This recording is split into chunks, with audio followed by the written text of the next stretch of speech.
I would like to call your attention to the agenda we'll be going through today. That after our welcome and introductions, we'll have a brief overview of the California Reducing Disparities Project. Andrew will be handling presentation on the issues related to the procurement. Give a brief overview of that. Then we'll move on to overviews of the implementation and capacity building pilot project solicitations.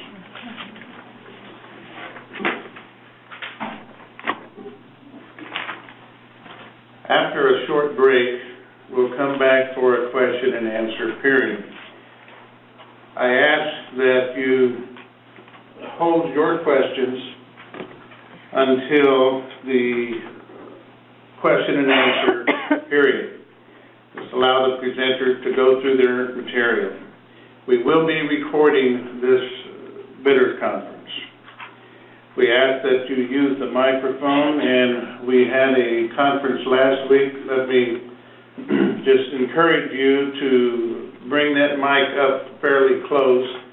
We have people on teleconference and webinar that have difficulty hearing. So the fact that I can hear you or your friends can hear you is not enough. We really need that microphone. So I appreciate your help on that respect. Each speaker will be allowed 2 minutes for their questions.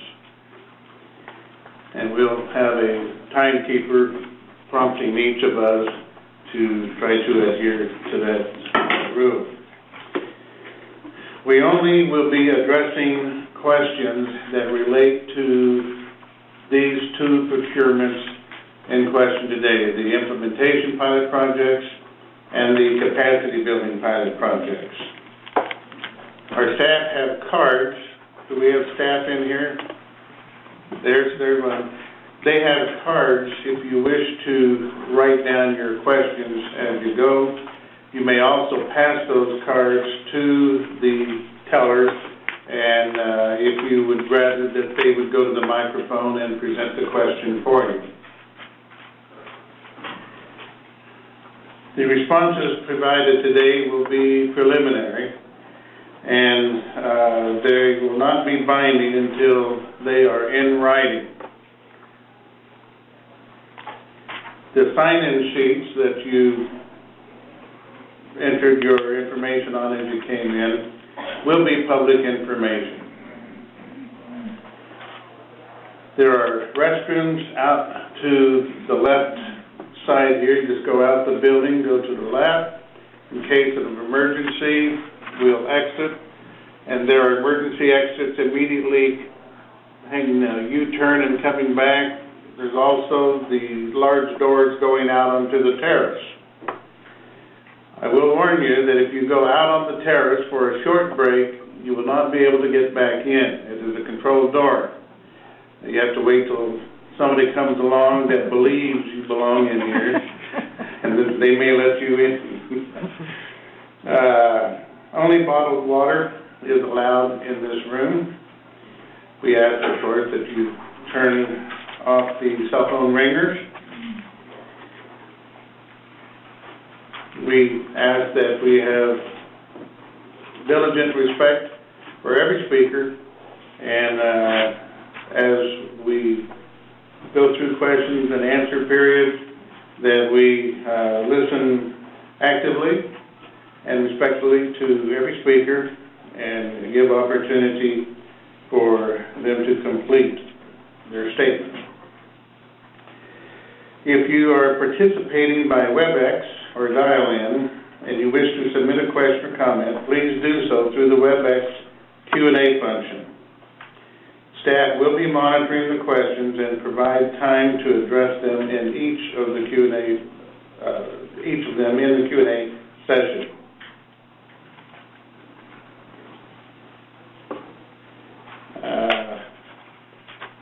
If you're on the webinar right now and you have any technical problems, you see on the slide Number 4, the information you can email or use the telephone to call in and get some help with your technical difficulties. At this time, I'd like to introduce the Deputy Director of the Office of Health Equity, Jamal Miller.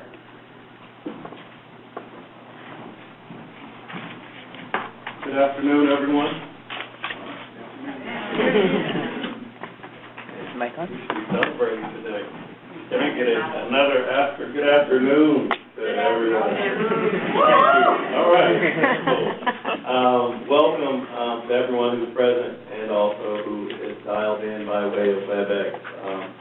My name is Jamal Miller. I'm the Deputy Director for the Office of Health Equity. And first and foremost, I'd really like to share my gratitude and appreciation with the Office of Health Equity staff that's here, my team that has contributed so greatly to the progression of this really important project. And it's just been a long journey since we've gotten here.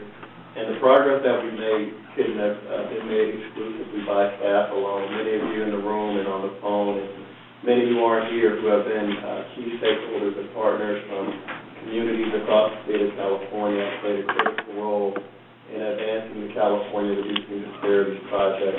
And we're excited and have a great deal of optimism about the impact that this project will have, not only through the pilot projects and the capacity building projects that you'll learn more about, but really our potential through successfully executing this project and affecting the dialogue and the national actions that are taken to ensure that multicultural communities and disadvantaged communities are adequately not only represented within government institutions, but oftentimes the investments that are made into our communities when we think about mental and behavioral health are those that are more culturally congruent and driven through a collaborative process between authentic community engagement and between having a diverse workforce that is sensitive to the needs of many communities that have historically been disenfranchised across this country and in communities specifically here across the state of California. So even though we have a small piece of the Mental Health Services Act fund that we're investing here, I really want you all to embrace this moment and understand that we share a collective sense of responsibility and that we want to have a huge, very positive and objective impact through the California Reducing Disparities Project and model what it looks like to do things differently and to ensure that through public accountability, through collaboration and partnership, that we can move our state that much closer to achieving health and mental health equity. And we believe that the California Reducing Disparities Project will play a critical role in doing that. I know that I have a couple of slides here that I'm supposed to go through, but I won't go through line by line. Many of you are familiar with the health and safety code that created the Office of Health Equity. We're just over 3 years old. On October 1st, it'll be my second year that I've been the leader of this great office. And we're still underway. We have been multitasking better than any other department, office, or agency in state government. And really our communities have held us up. And this is our opportunity to engage with you, to allow you some insight and some information today that gives everyone a great opportunity to figure out how we can advance this competitive process and ensure that we engage with the right community partners to advance this important project. So I'll let you Google this later. I'm sure you have access to the information about the Office of Health Equity. But I just want to welcome you. Enjoy yourself. Ask the question that is burning, and if you can't answer it today, as William said, we'll provide our binding responses in a written fashion so everyone can benefit from your inquiries on today. So from the bottom of my heart, on behalf of the Brown administration, the California Department of Public Health, and the Office of Health Equity, we thank you for your participation today, and we expect to have good things come out of this day and this project. Thank you.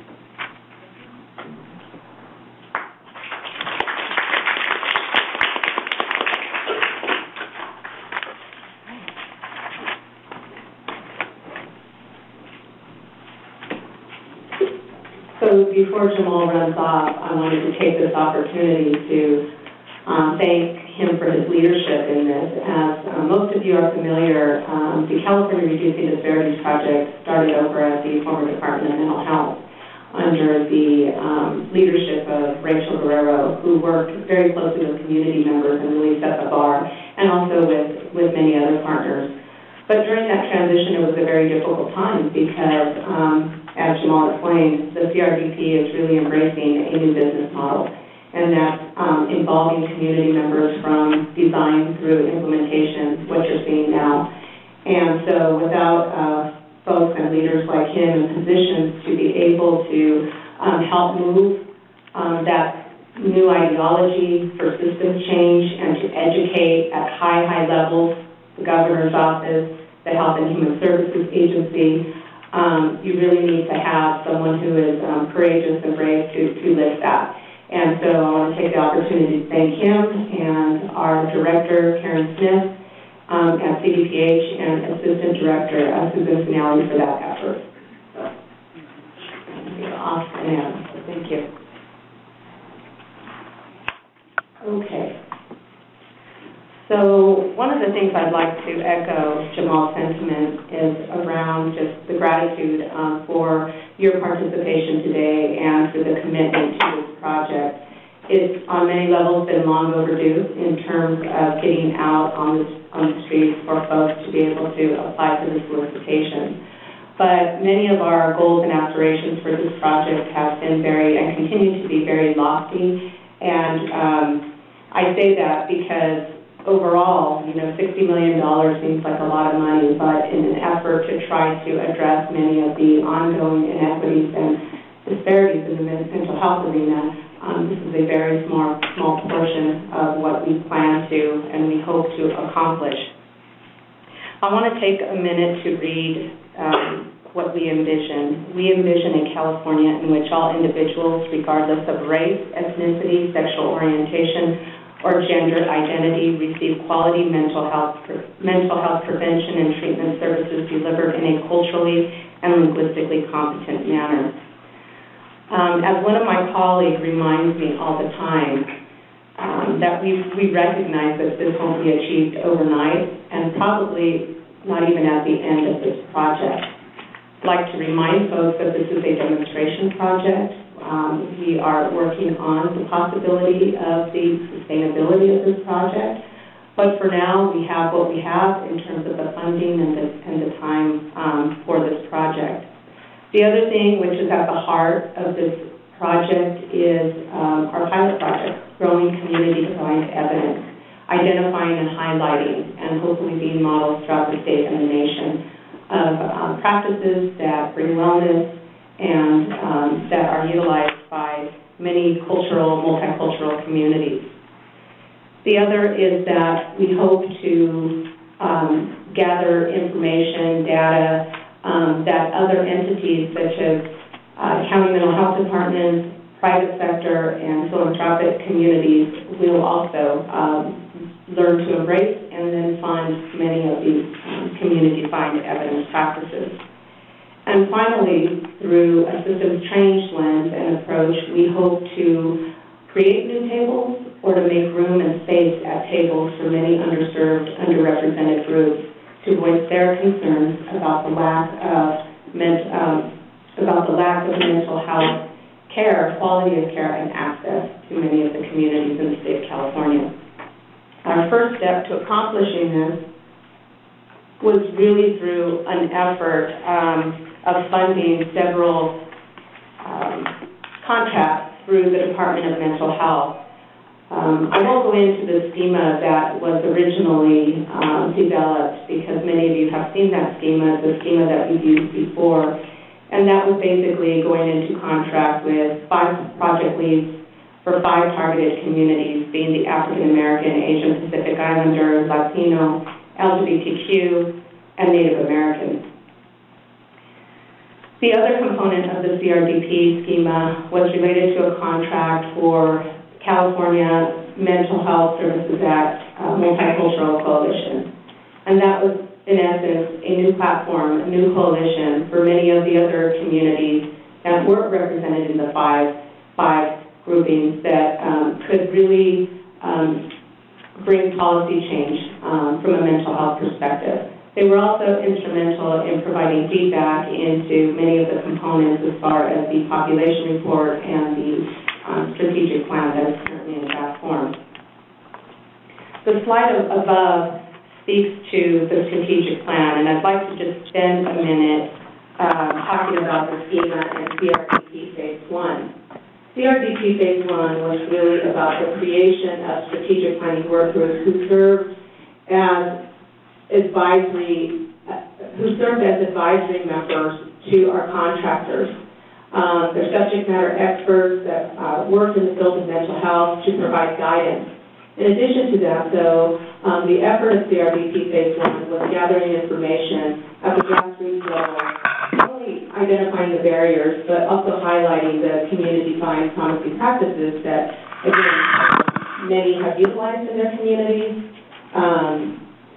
for mental health recovery and wellness. The population reports, although they're standalone reports, are comprehensive in and of itself, but they've also been integrated into a larger plan for the state of California on reducing mental health disparities. And that strategic plan is, again, in draft form, and we hope to have that approved and released soon. That strategic plan has 4 overarching themes. I'm not going to read them. They're on the screen there, with 5 goals. One of the things that I'd like to mention as far as the strategic plan is that it really is the roadmap. It really provided the framework for the solicitations that we issued in the last couple of weeks.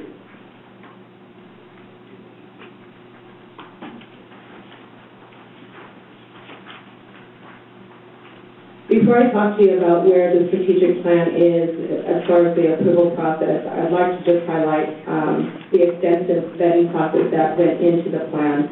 And also, I think that's what makes this project really unique, in the sense that this is a community-authored report. The population report, again, community-authored.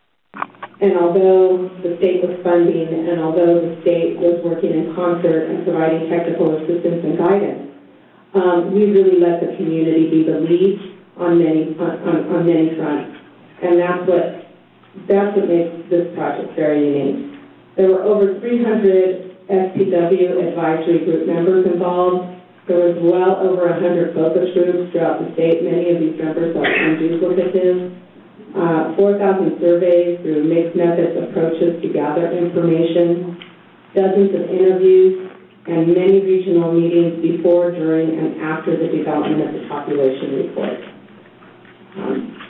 The last report, I remember there was about 7,000 constituency individuals who have been reached through this project. This depiction is pretty complex. It's very busy, but it does illustrate the connection between CRDP Phase 1 and how that feeds into the CRDP Phase 2 solicitation. So again, taking the recommendations and the information gathered from the strategic planning work group members and the community, which helped develop the population reports that I referenced, which developed the goals and recommendations, I think about 27 in the current strategic plan that we have now.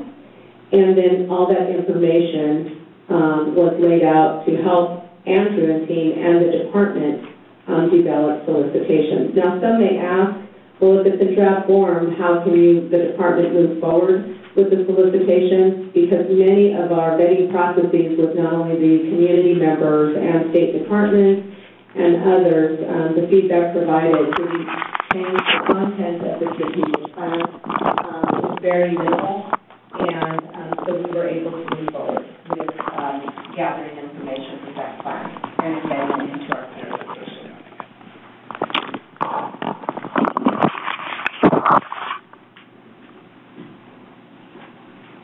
So although our aspirations are many and very high, I think it's important to note, and this is a slide that was shared during our community vetting processes for community forums is what the CRDP Phase 2 is and what it is not.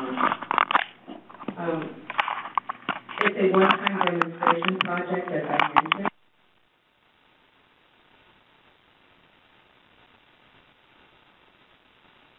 New methods to gather data, an exhibition of new community participatory program evaluation methods to prove effectiveness, and it's also an effort to achieve systems change through concerted efforts at the local, regional, and statewide level. What CRDP Phase 2 is not, it's not a comprehensive program. It focuses on 5 targeted populations. And there is, to date, there is no continuous funding stream or funding source for the promising practices.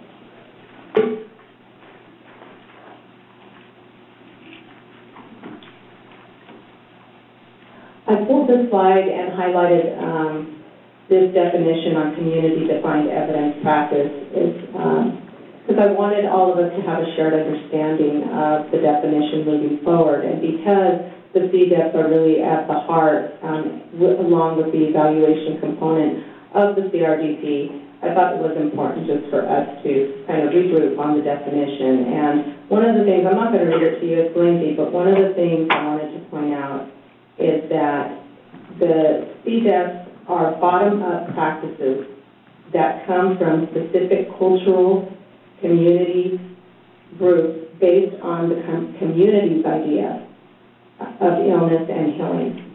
And it targets the members of that community.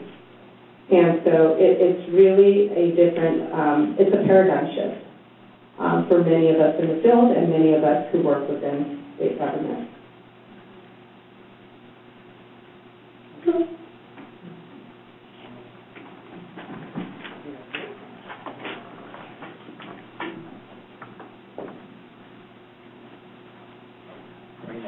Yep. Thank you.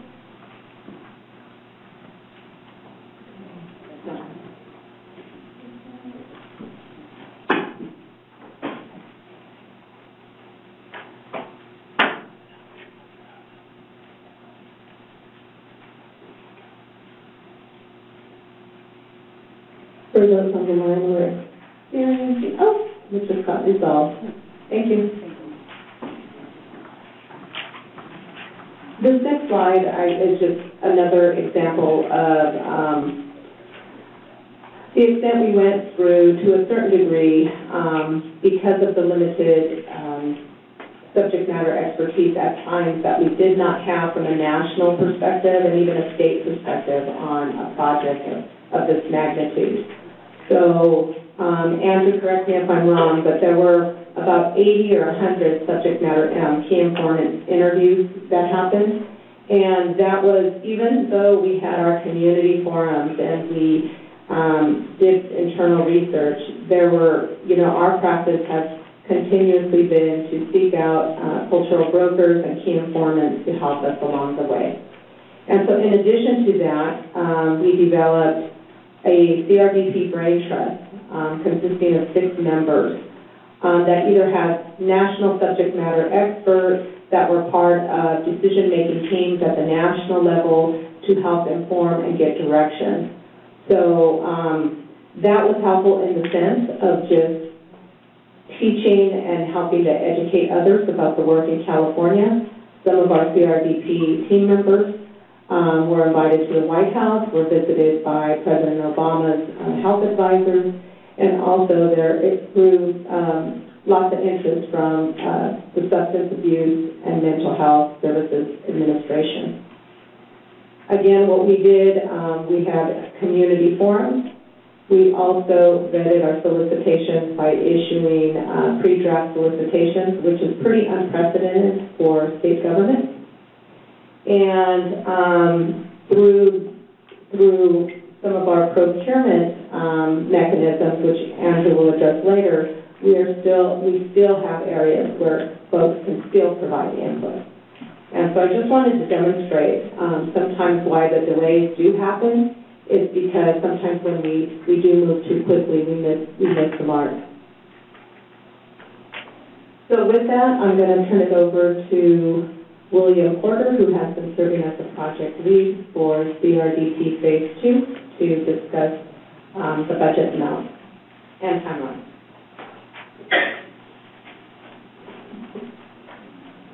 Thank you. We have approached the CRDP project by formulating these 5 solicitations. The last one mentioned there is in development, and therefore will not be a lot to say about how that fits in at this time. But the main point of the solicitations is for the evaluation of pilot projects and to see if the CDEPs are working. And surrounding that and supporting that are these other 4 solicitations. The evaluator will be providing some overall program evaluation. Technical assistance will be aiding pilot projects in fulfilling their obligations, providing counsel, help, facilitating and coordinating between the statewide evaluator, pilot projects, and we'll be talking more about the implementation and capacity building later. For now, just to say that the pilot projects are what it's all about. Total funding for the evaluator, you can see, is $4 million. For the technical assistance, $12.5. For capacity building, $600,000. And for the implementation, $39,900,000.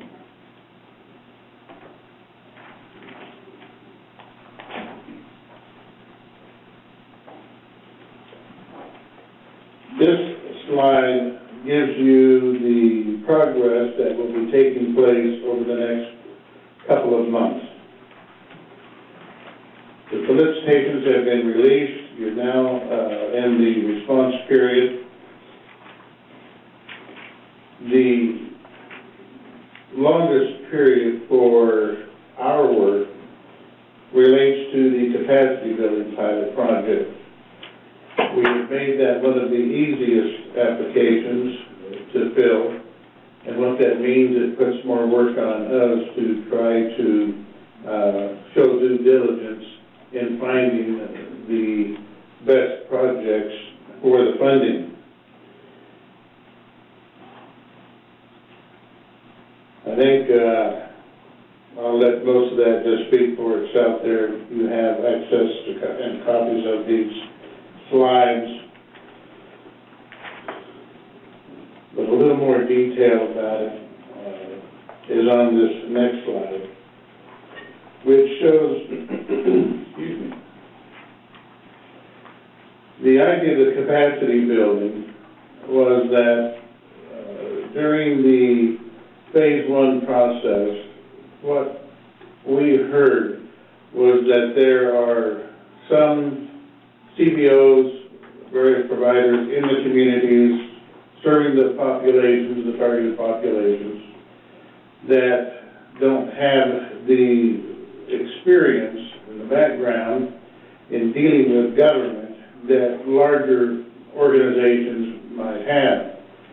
So it was recommended that we provide a period of time in which these organizations who would desire a little bit more help in qualifying for such projects as the implementation pilot project to receive the technical assistance needed to achieve that. So there will be a 6-month period of time once the pilot project's awards have been announced, that there will be a 6-month period of time in which the pilot projects, the capacity building pilot projects, will be working with their technical assistance providers, coming up to fulfilling the expectations of the IPP grant.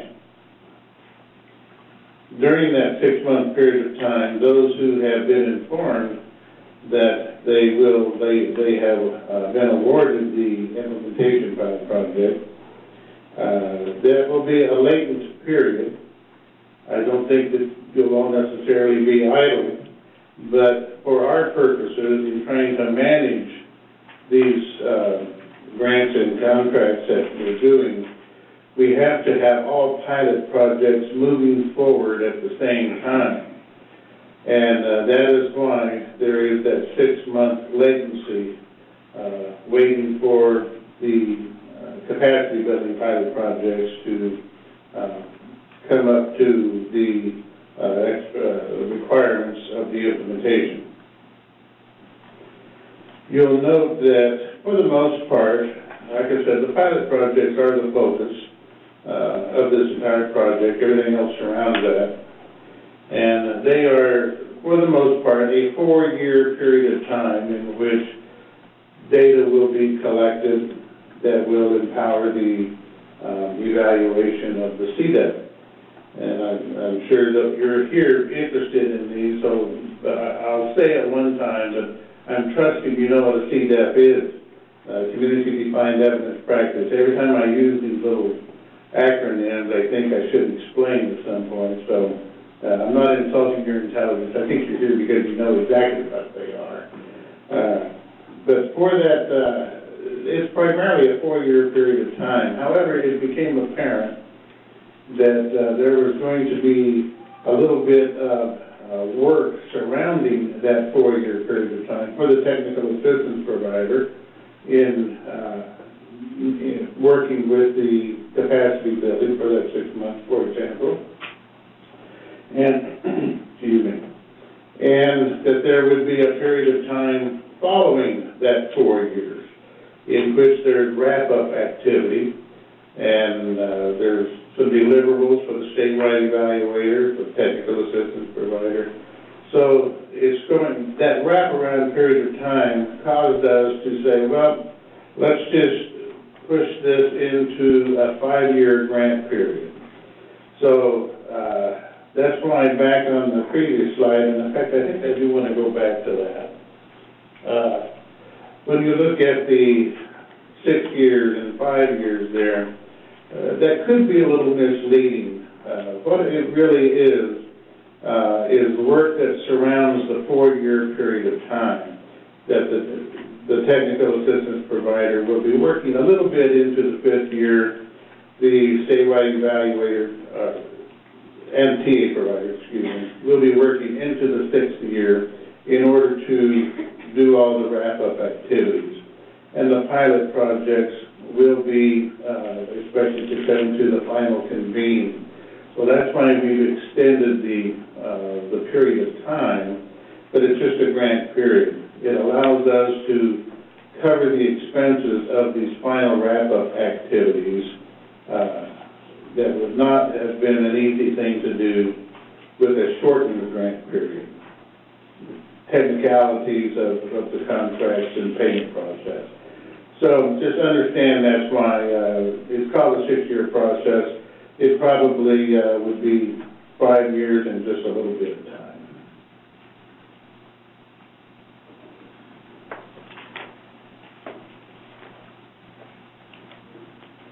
I'd like to turn this over to Andrew Chang, our solicitation writer, for his presentation of the procurement overview.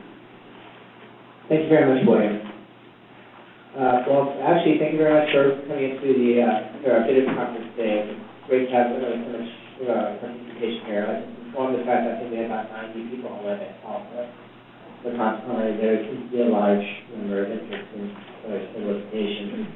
Because of the high amount of interest, what I think is my attention upon me and to my people is that we are still very much in open procurement. So consequently, although we are have a contracted code exempt for a particular solicitation, we still have an obligation to be transparent and ensure a level playing field and allow people to compete in an open and fair basis.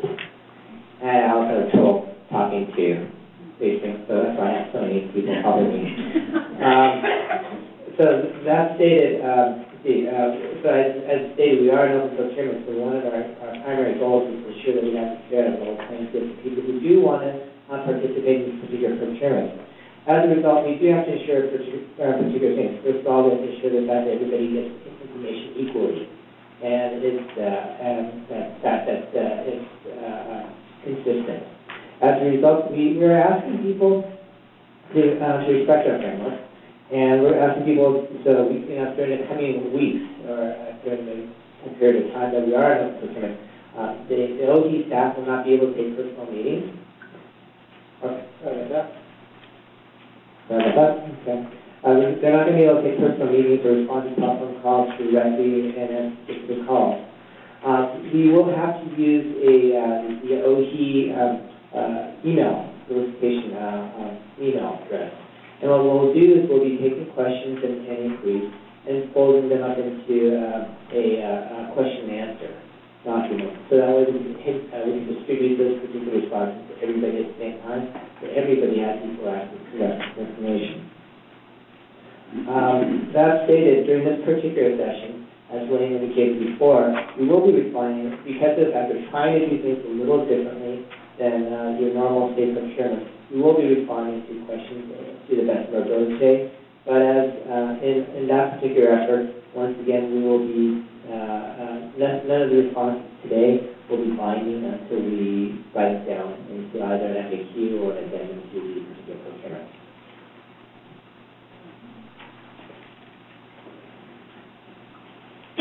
So actually, I think we kind of talked about that, but we will talk a little bit about the questions and inquiries should be made in writing, as I stated before. Our team will be responding to them as quickly as possible to make sure that you guys are actually able to. Okay, and apparently I have to speak more slowly now too.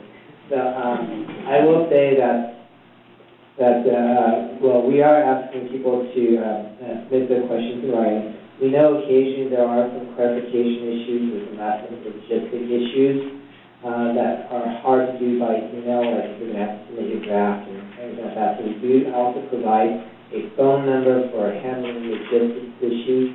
There are no, but that you shouldn't really expect to get further guidance on from that particular phone call.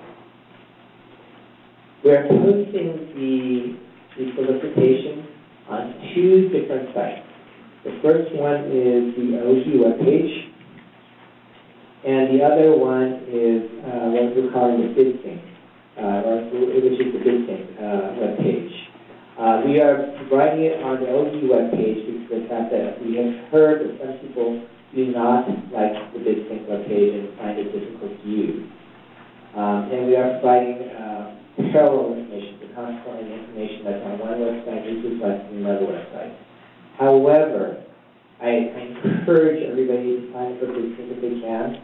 The BidSync application actually has some functionality that makes that the OT website does not have. One of the functionalities is if we ever post a question or an addendum, it will notify you if you signed up for BidSync. On the other hand, when we do it on our website, you will not necessarily get a notification.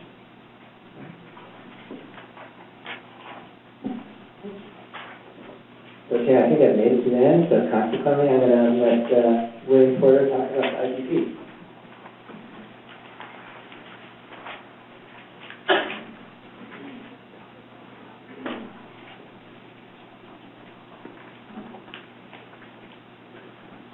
Excuse me.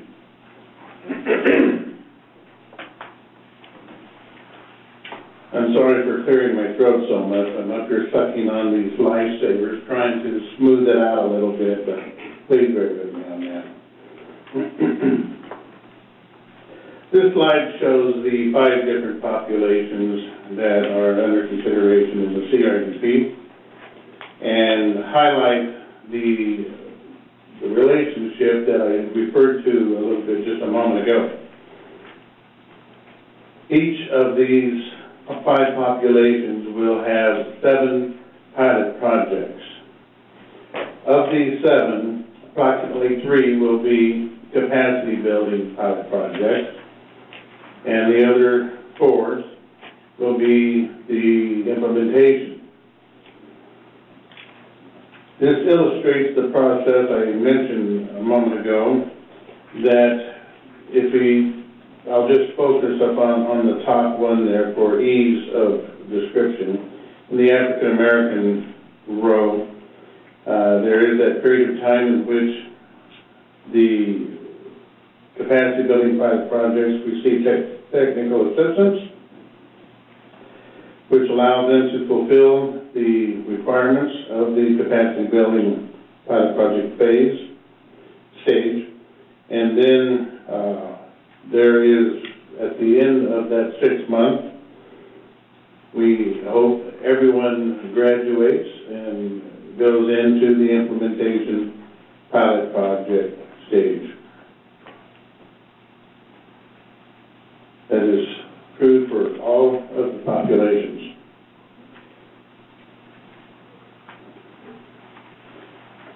The implementation pilot project will be responsible for evaluating the effectiveness of the CDEP. It may be necessary that the CDEP that is being now practiced will have to expand its services. This will be likely because of the desire of the statewide evaluator and the pilot project evaluator observance that to get a sufficient sample size, you may need to take steps to increase the number or the capacity of the services that you're providing. Another goal is to improve the organizational sustainability. During the 4 years that you'll be doing this work and into the 5th year, they're based upon input from the TA provider and the goals of the organization itself. It is desired that one of the goals be sustainability beyond this particular project period. So that if, as you are able to experience and validate the effectiveness of your CDEP, there might be ways that can be explored in order to sustain that activity beyond this period of time. Another goal is to increase the awareness. As we draw more and more attention to these community-defined practices, the importance of making those practices known to the population become more important. That is a goal of the implementation pilot project grant, and also will be a part of our 5th contract that is still under development. But we need to take action to make sure that the public is aware of the opportunities afforded to them. The qualifications for the implementation pilot project solicitation we are requesting, the minimum qualifications,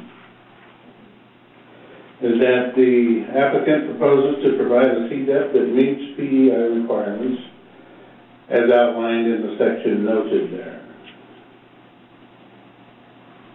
The applicant should be, and there's a missing category here, a local governmental agency, a 501c3 nonprofit that has an office in California, or a tribal agency.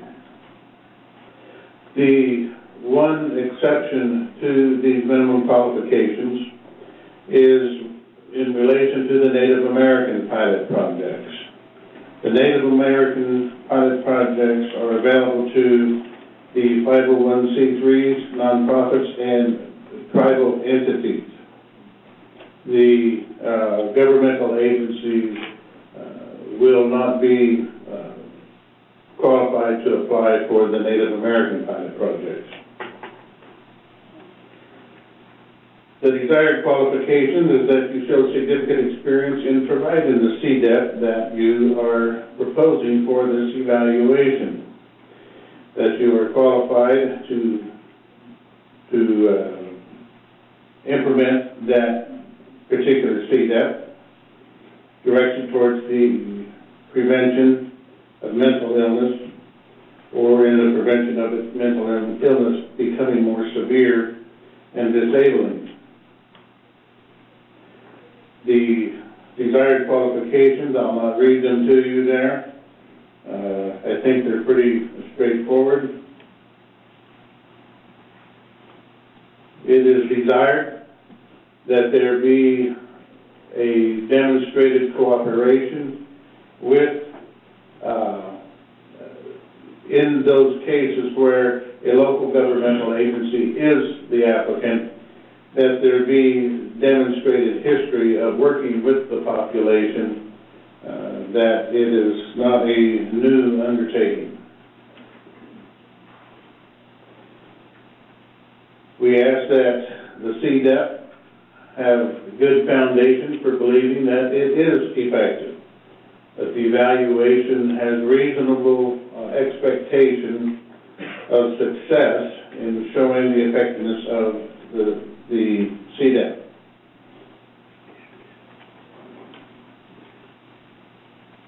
The requirements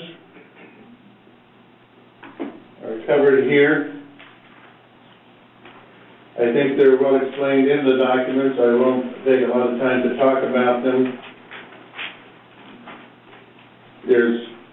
Please be sure to pay attention to the requirements that we're asking for.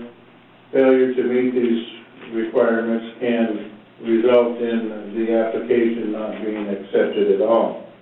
So watch over the expectations of the cover letter and the various documents. We've provided a checklist, and pay attention to the narrative. We're not awarding for the amount of words in there, in your narrative.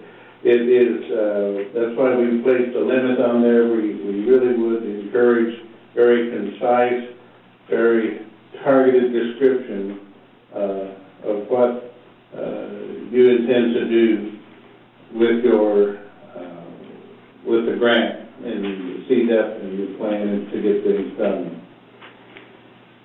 We are requiring an initial evaluation plan that will be adjusted later in coordination with the statewide evaluator and technical assistance provider. They will aid you in making sure that your evaluation plan is coordinated with the other contracts and grants in order to achieve overall goals.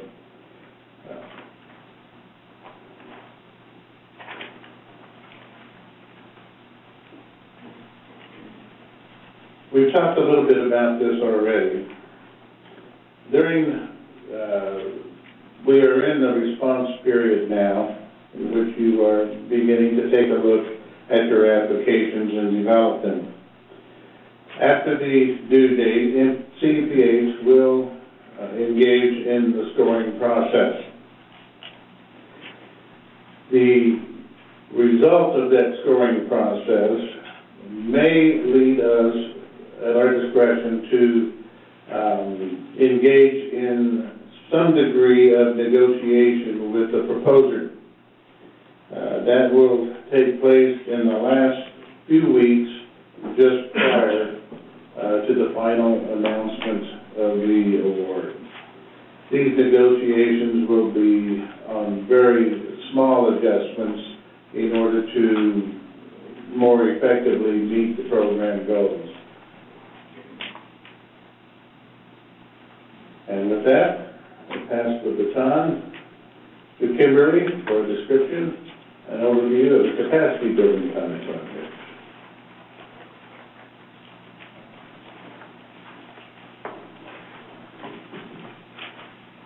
Good afternoon, everyone. My name is Kimberly Nelson. I'll be presenting the capacity capacity building pilot project segment.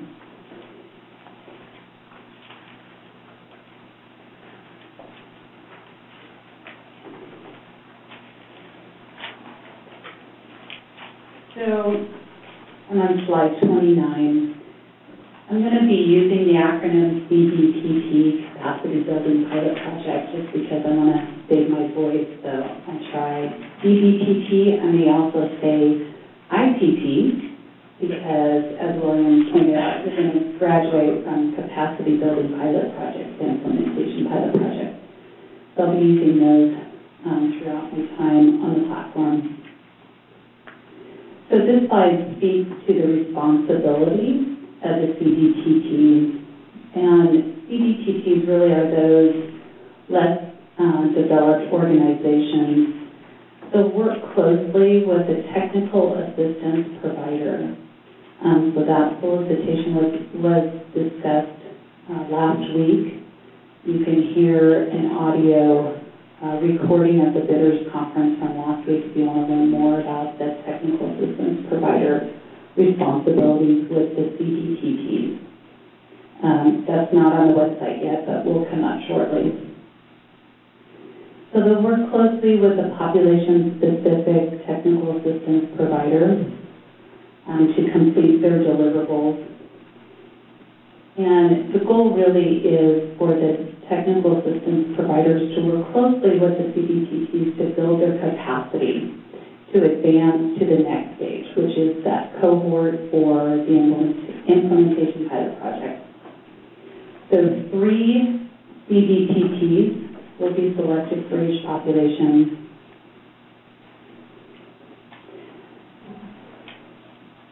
They'll have a short 6-month period of extensive and intensive technical assistance from the technical assistance provider.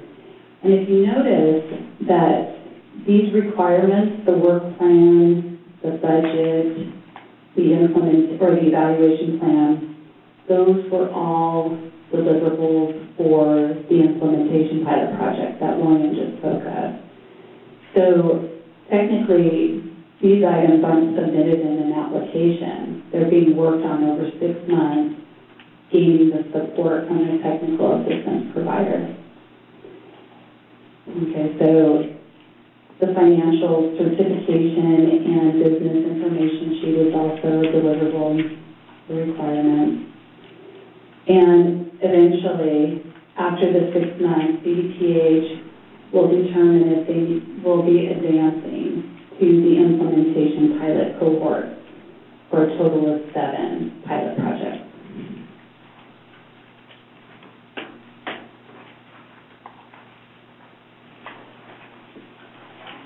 The next slide, 30, is a description of the minimum qualifications and the desired qualifications. The minimum qualifications, there are 4. The first is that this CDTT provide a CDEP that meets prevention and early intervention requirements. The second is that they're a nonprofit with an office in California or they're a tribal government. So you'll notice the distinction between the ITP here is that there is no county that is eligible to become a capacity-based or capacity building pilot project. Number 3, the applicant's annual operating budget is less than $500,000 on average over 2 years. And 4 is that they would benefit from having technical assistance. So the desired qualifications speak to significant experience being the direct provider of the proposed CDEP. And then 2 is that the applicant is qualified to provide the mental health services to the targeted population, and the bullets underneath specify that further. So they're preventing mental illness. They have strong support from the community.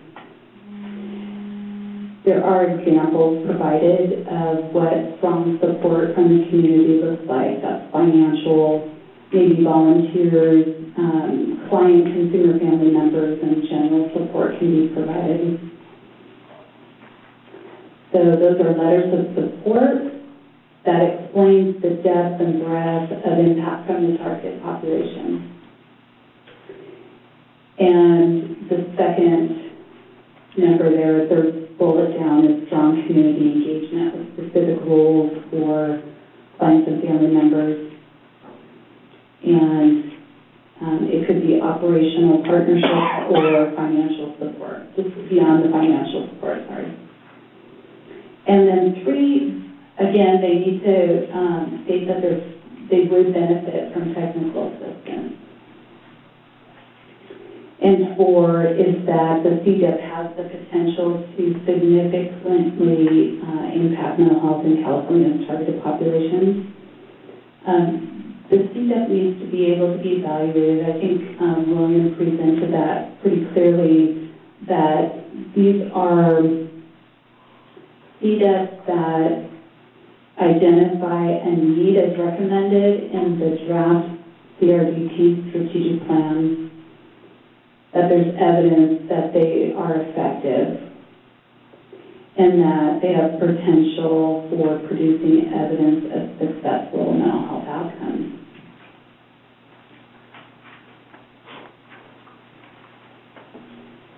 The following slide, 31, is the requirements, and if you note here, there are fewer requirements as compared to the ITP.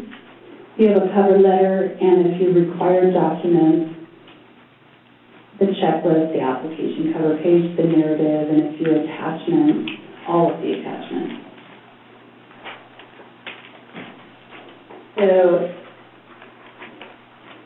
the requirements for submission are fewer, as William brought up, to support the capacity building pilot project in successfully applying, becoming a CDTP, and then for 6 months receiving that technical assistance.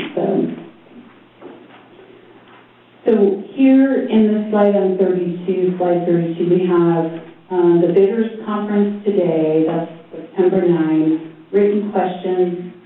You know, if you want your specific question to be answered in a frequently asked question document on our website, submit your question by the 14th of this month. And then we'll try to respond by the 21st of this month. You can submit an optional letter of intent, not required, it's optional, by the 24th of September. And your deadline for submission of the CPTP application is October 23rd. So if we move along in the middle of the page, there's telephone interviews, which help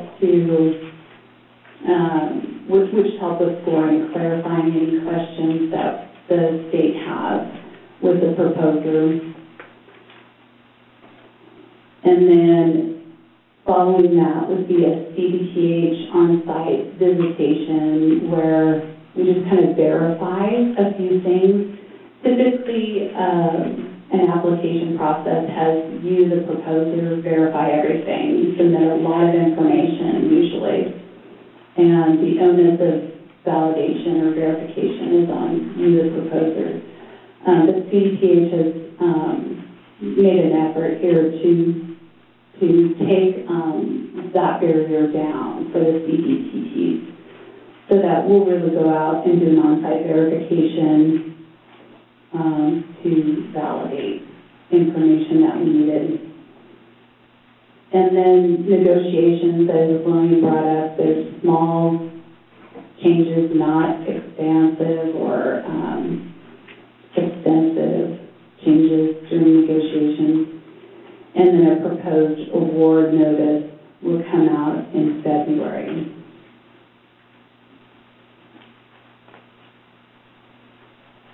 We have come to our break time, And I'm going to check in. I think we should come back when our agenda says we should come back. So if I conclude it early enough, we'll be able to have a longer break. So we'll come back at 2:25. Yeah, and at that stage, at 2:25, we're going to commence the question and answer period. We are going to be taking questions from the floor as well as WebEx. If you are doing it via WebEx, which I think there's a little number of folks, we ask that you use the chat function on there the Q&A function to submit the Q&A. They will be brought up and they're going to be alternating between the floor and also the WebEx, so constantly to make sure that we address the people equally. As stated, we've got an hour and a half that we've allotted for answering questions.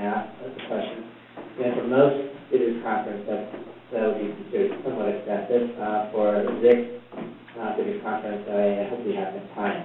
Inasmuch, we ask that when you ask a question, that you ask one question at a time, and you can ask another question after that, but we would like to respect the people who are here as well as on WebEx and allow as many questions as be asked from the floor as possible from the various interested parties.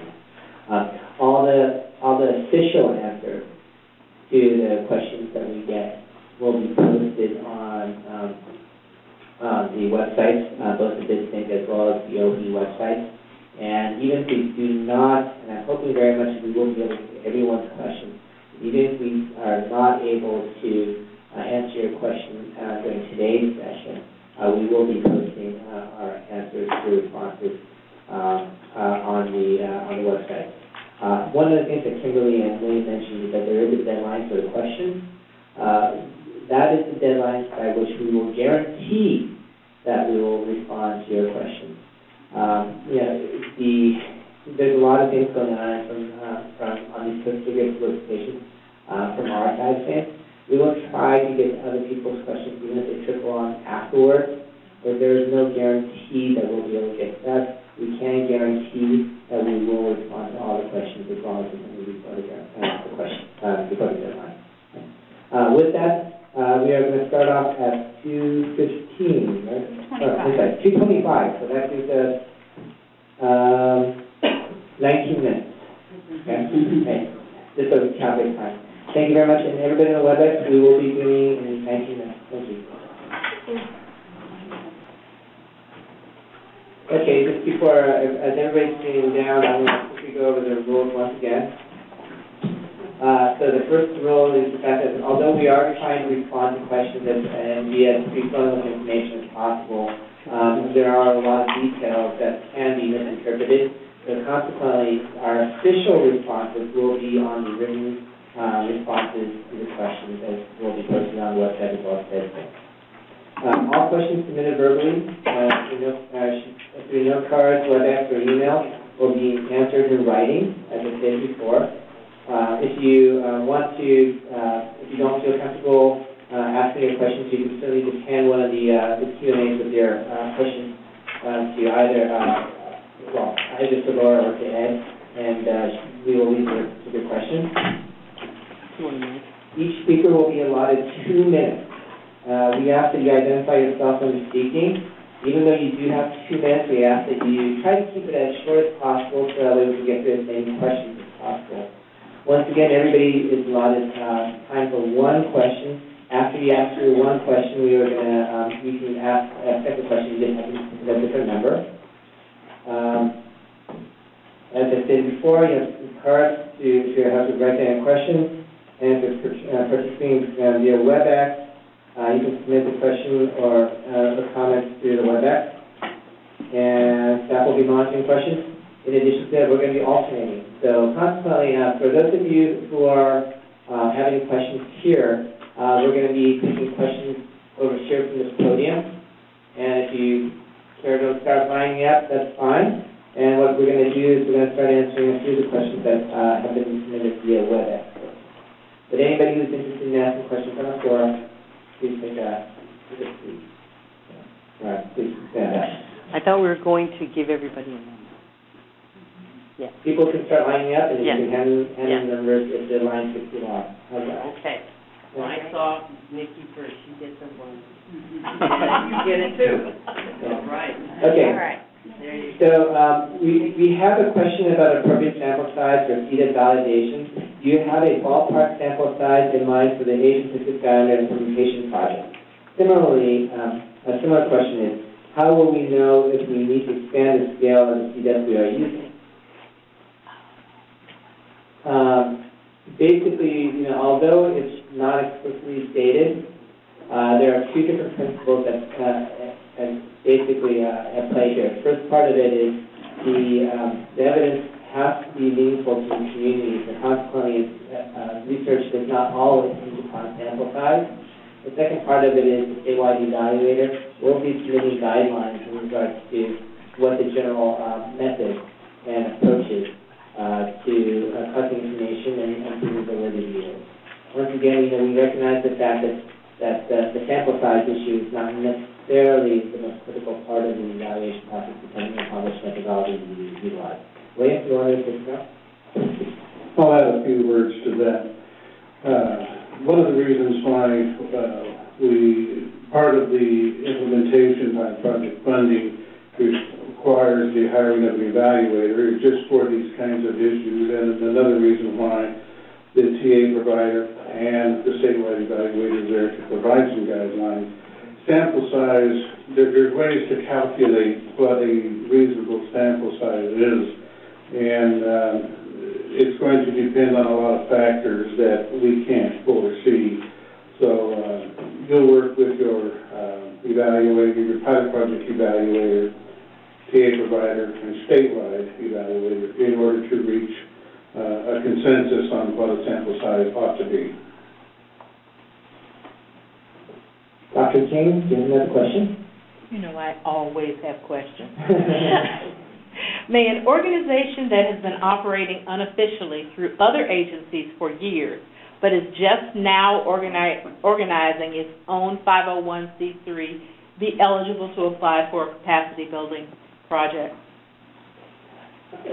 Dr. King, I'm going to read a little into your question. What I'm assuming is the fact that the organization is currently operating under a fiscal agency, and they are now officially setting up as an organization.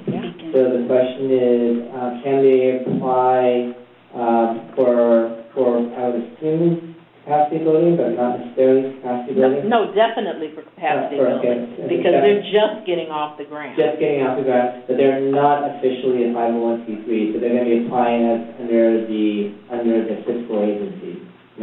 No, they want to apply on their own. They do, okay. Yes, but they don't have the number yet. They just filed the paperwork to be able to do this. And, who knows when the IRS is going to act. Sure. Obviously, it'll be there before June, but right now there is no C3 status. Okay, that's a little bit complicated. Okay, what I will say... That's the only kind I am. Absolutely. What I will say is that right now the way the solicitation is set up is that and the way we are set up in our contracting mode is that the state has to engage in a contract with a legal entity of some sort. So consequently, if they are not necessarily a 501c3, they still have to be some sort of party for the state to engage in their contract with. Who is number 2? There you go. Janet? And I have 4 questions. Can I ask you to limit to your most important questions so that way we can go to the next person afterwards? Okay, so I'll ask 2 questions. Okay. Is that what you meant? No. One, okay. All right, sorry, I'm trying to follow the rules. Okay, so if a bidder wants to partner with other organizations that are measuring the same CDEP, so we have a better sample size and, more power in establishing evidence, can we partner with these other organizations in California, or do each of those agencies need to apply independently? Okay, actually, collaboration, you guys can set up a collaborative CDEP. However, one organization has to act as the prime contractor, and the other people will be subcontractors. So you guys can set that up, but there's certainly ways of making that work. Okay. You know, I want to assure everybody that if you give me your questions, we'll get them in the frequently asked questions document, even if you can't get to them today. Who's number 3? Okay. All right, got another question from the internet. Okay. In the budget, the contracting costs are separate from non-personnel and do not include indirect. Can we include contract costs for non-personnel and charge indirect? There are monitoring and fiscal costs for all contract work. Does anybody want to answer that one? All right. Okay. All right. Yeah, so basically, for the budget that you guys are setting up, we do want you to include the cost of providing the CDEP as a pilot project basis. Typically speaking, the way the state works through things is that things that are contract costs, etc., can be charged in a different manner, but I'll have to go back through this form to make sure that it's an easy form to fill out. So we'll have to get back to you on that one, but yes, the entire intent is that you do put in all your costs for the services you provide. But as I said, we'll get back to you to make sure that the form is in the manner that easily you can pull that out. Is that all right? Fine. I hate to do this, but if you allow me, I wanted clarification on the question Janet asked, because I think also what she meant was if several applicants wanted to collaborate on an element of a CDDP that is common to all of them, would that be sufficient if we put into our applications that we're working with A organization, B organization, C organization around this one aspect of a CDDP? Not necessarily an entire, but an element of it.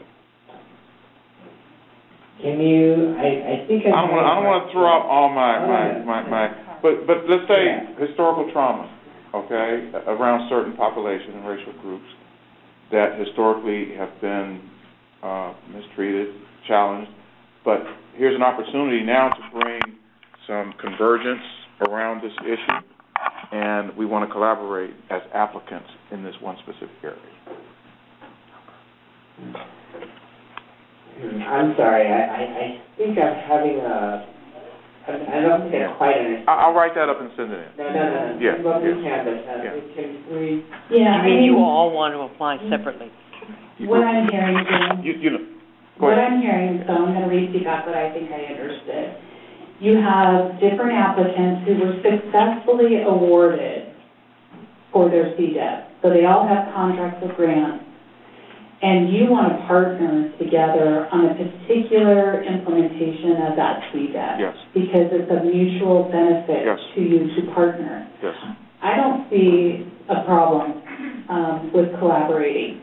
What he's saying is that they all have awards, and they're doing their CDEP, and they're going along evaluating, but they would like to collaborate at a later time or for a specific aspect. That's what I hear. That's part of it too. Okay. Like what we, like the issue of historical trauma, across several populations, will we have to put that intent that we might want to work together in our evaluation plan, or is that just a partnership we can develop later into the grant cycle? I think you would develop that into the grant cycle at a later point, just because of that, quite frankly, we don't really know who's going to all be a CDEP or who's going to be awarded the pilot project for them. So at that point, it's kind of hard to anticipate that particular aspect of it right now. I can see where, the Native Americans, it's all 4 or 5 or Well, even across populations, like Jim mentioned, historical trauma is the common denominator, and so I was just wondering, do we put it in our evaluation plan, or we just develop a partnership later on in the grant cycle if we're both awarded? Yeah, I'll say that's a very attractive and very forward-thinking type of thing. We haven't really thought about that particular aspect of it, but it does seem to be exciting. So what I can say is that we'll huddle together and figure out what we come up with and respond to that. But I think we understand all your questions a little bit better, so thank you. Because we took so much time out of her. And the concept is, this is in the future. You don't know who your partners are going to technically be in that sense. So you're going to work with CDPH and your contract monitor and make sure those partnerships are okay to use the funding for. Yeah. Okay, so the next question is off of the internet. Can we submit CDEPs that were originally adaptations of EDIs? I think that means evidence-based intervention, right? But that are so different that they aren't considered EDIs.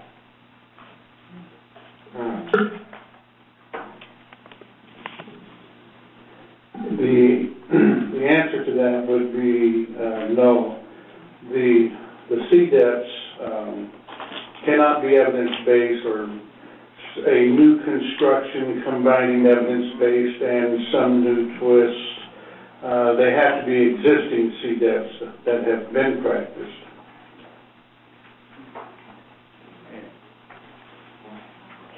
Is there another question off the floor? All right, I'm going to take another one off of the internet. Will all the in-person meetings be in Sacramento? If not, can you please give us an idea of some locations for budgeting purposes? They asked that question before. The in-person meetings for pilot projects will not necessarily be in Sacramento. There will be the annual meetings that will be in Sacramento, but for the pilot project, any particular population, let's say, for example, now the Latino population, those pilot projects that are awarded may be distributed broadly across California. So the technical assistance provider who serves that population will have to make determinations on what is a fair location to target.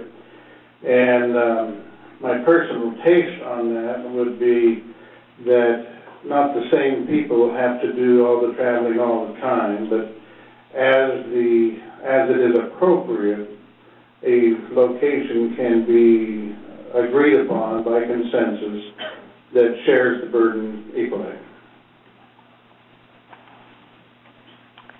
Okay. Yeah, but for pilot projects, the traveling is funded by the TA, so consequently, these pilot projects do not have to budget for the TA provider issues.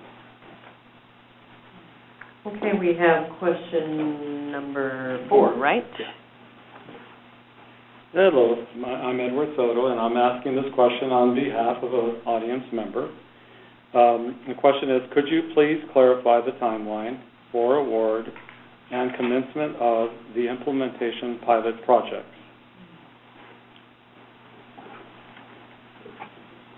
Yeah, I'll respond to that because I wrote it up a little awkwardly in a previous question, so I'll clarify. What we need to distinguish, in your solicitation, there is a table that lists all of the significant dates. And the only thing that you have to distinguish is the award date versus the date that the implementation pilot project will start. So let me clarify. IPP, if my memory serves me right, is going to be awarded December 19th. Is that correct?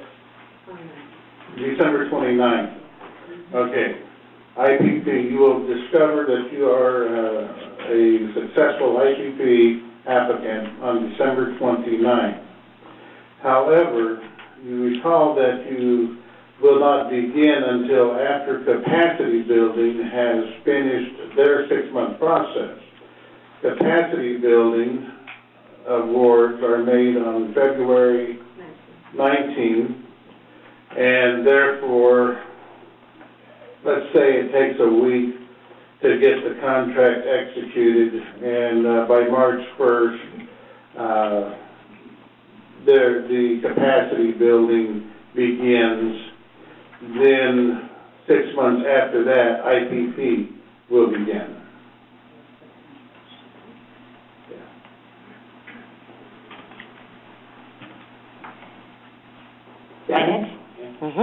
Okay, this is another question. If we want to partner with an agency that's outside California, for example, there's a lot of agencies outside of California that have expertise in childhood trauma, will that weaken our proposal because they're not in California, or can we do that? The prime contract, the requirements for the pilot project are the fact that the prime contractor versus submitting the application has to be in California. The resources, we've not stated anything about where the rest of the resources will come from. However, one of the things we do say is the fact that they do have to address the impact communities in California. So consequently, one of the things I would consider, and obviously a little bit more considerations to think about is, if your folks have expertise to address the California population or Native Americans. Okay, sir. You're up. Unless you want to do one from the web. Oh, yeah, and I should probably do one from the web. Okay. Is comprehensive cultural competence training of clinical mental health trainees and interns in an LGBT community eligible for our CRDP? The work we are looking to fund includes internships that are in the delivery of evidence-based practice, but the community center accessibility and the cultural competency components make the reach and impact bigger. Please confirm that this work is from training in cognitive behavioral therapy and other evidence-based mental health practices is eligible for a CRDP program. In itself, it's kind of hard to answer this particular question. It still has to meet all the requirements of the CDEP. The application itself seems to be, by property, fine application. However, there are particular requirements for the CDEP. One, which is the fact that it can't, it exists somewhere, that's particularly for the LGBT community, and that it has to have, essentially be considered and accepted by the community to already to basically be an effective therapy, so to speak, or an intervention, So consequently, the question is whether or not this is already been doing it, or it's already exists somewhere in the community, LGBT community, or whether or not it's brand new or not. That's one of the questions that we'll have to determine. Do you guys have any other things to say about that? All right. Another question. Yes, my name is Juan Garcia from Fresno, the Integral Community Solutions Institute. And my question is regarding CDEP. I know that the population reports are reported on CDEPs as being some of the ones that have been reported on by the communities through the forums. And so they've been reported on. So if we were to pursue this in terms of CDEP, does it have to have been already reported on in any of the 5 population reports, or could it be something not reported on? And the question then would be, for example, Joven Noble project out of Los Angeles, it's kind of like spread like wildfire all over California, and we implement a version of it in Fresno that's like it in a lot of ways, but it's a little bit different, has a little bit of a different twist. So is that viable to pursue that? Thank you. So many of the CDEPs that are listed in the population report, the catalog, they're not exhaustive. So just because they're not listed in those population reports does not mean you can't apply. So you just need to reference the minimum qualifications and desirable qualifications for the CBTP or the implementation pilot project. And in terms of this kind of offshoot of this main CDEP that you're describing, that's really up to, you and other leaders that are operating or introducing that CDEP in the Fresno area to make the determination of eligibility. But Very good, thank you very much. Yeah, and it sounds like your community is accepting this particular intervention as effective, so. Yeah, just implement it a little bit differently everywhere, so, Yeah. thank you.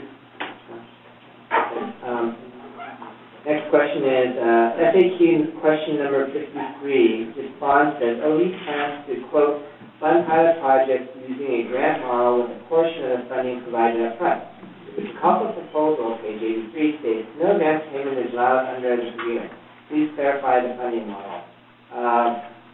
It is a correction, it's an anomaly that we will be addressing through an amendment. Our intention is to, for the pilot project, to make it a grant model for consequently the funding will be committed. So we will be addressing this particular issue in a addendum, I should say. Okay, next. Hi, Beatrice Lee with Diversity and Health Training Institute in East Bay.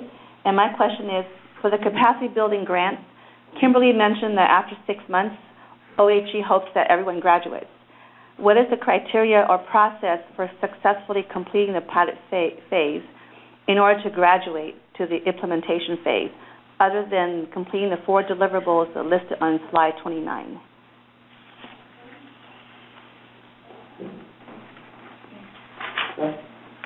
So in essence, successful deliverables we spoke about, all those listed on the slide.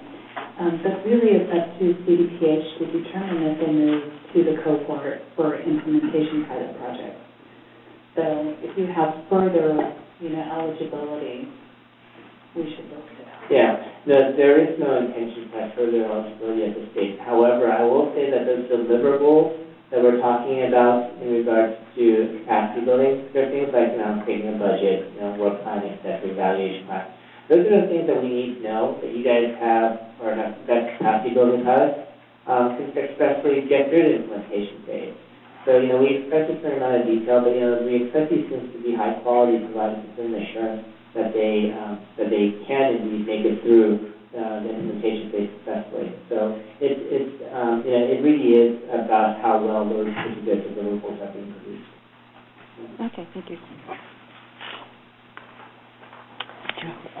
The next question we have is if an applicant has a federal negotiated indirect cost rate agreement, NICRA, that does not supersede the 15% cap on it, does that supersede the 15% cap on indirect overhead expenses?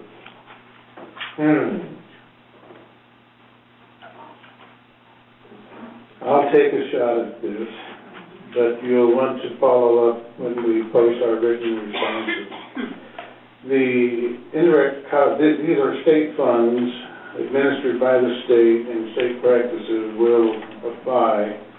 And so the percent that we stated that is appropriate for indirect cost should be followed. Okay, number 8 is on our way. Just facilitate things, could questions 8 through 10 people maybe line up a little bit? Hopefully we'll all be there too long. Yeah. Who has 9 and 10? 9 and 10. And I have 10, I'm lined up. Okay. Okay. I'm Laurel Ben Hamida with Muslim American Society Social Services Foundation. Would you please? I'm Laurel Ben Hamida with Muslim American Society Social Services Foundation. Regarding the discussion I heard of sample size, that seems to assume a quantitative approach to the project of evaluation and validation. Several possibilities come to mind: experimental survey, looking at growth and requests for that CDEP by consumers. Is a quantitative approach to evaluation and validation required, which would mean contracting or hiring a statistician?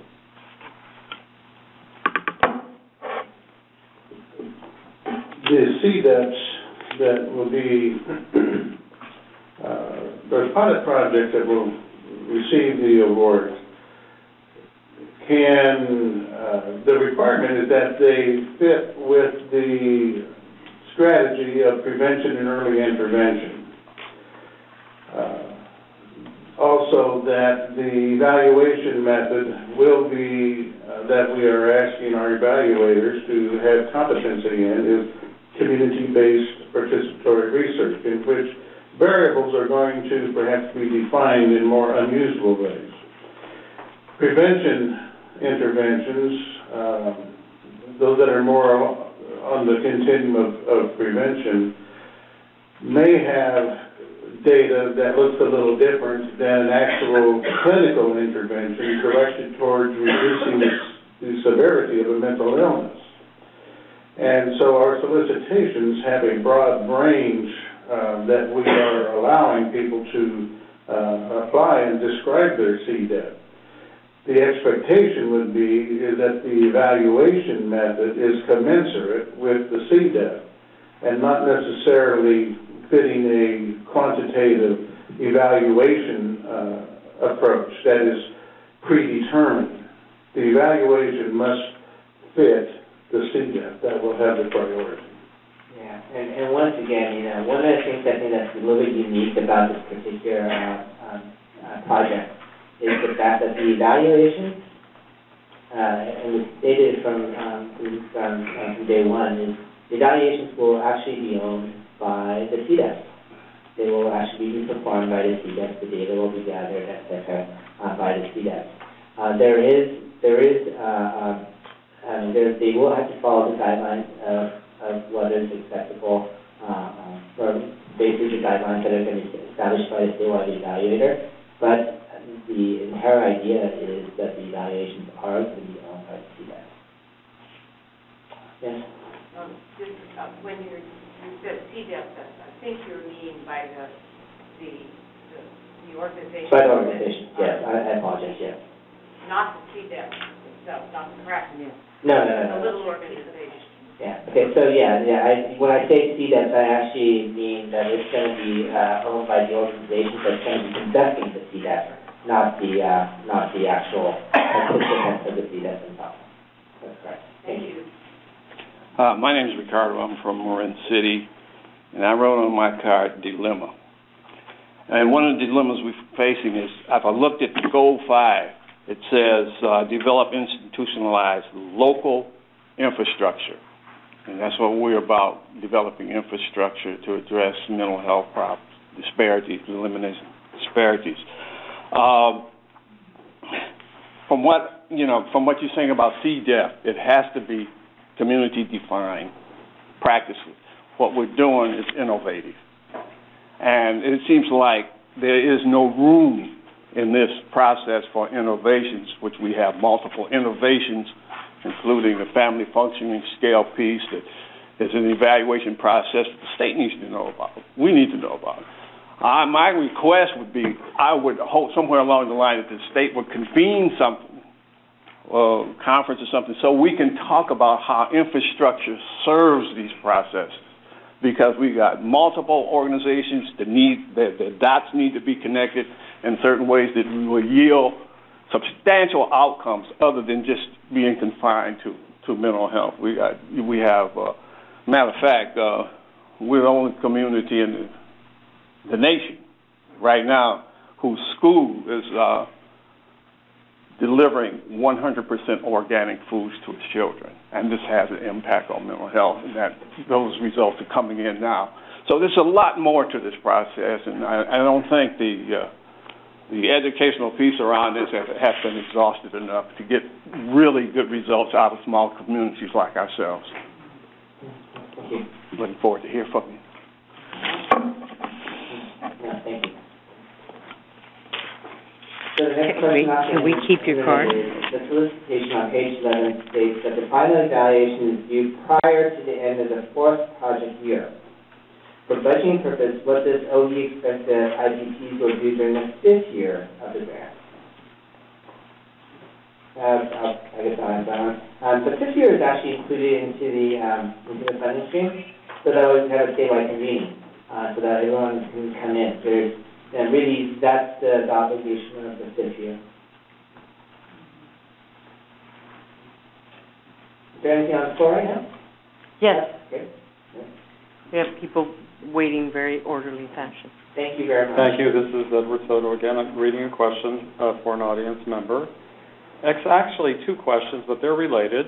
One is there a provision for upfront funding, or is it cost reimbursable only?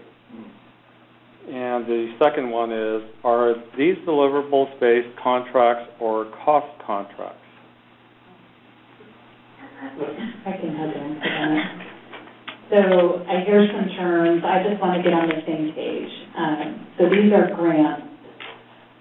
So that means that you have to have approvable spending to be reimbursed. However, we plan to provide advance payment. So if you walk through that, you get an advance payment, then you provide receipts and proof of your expenditures up to the appropriate amount in your budget. That's a quick response.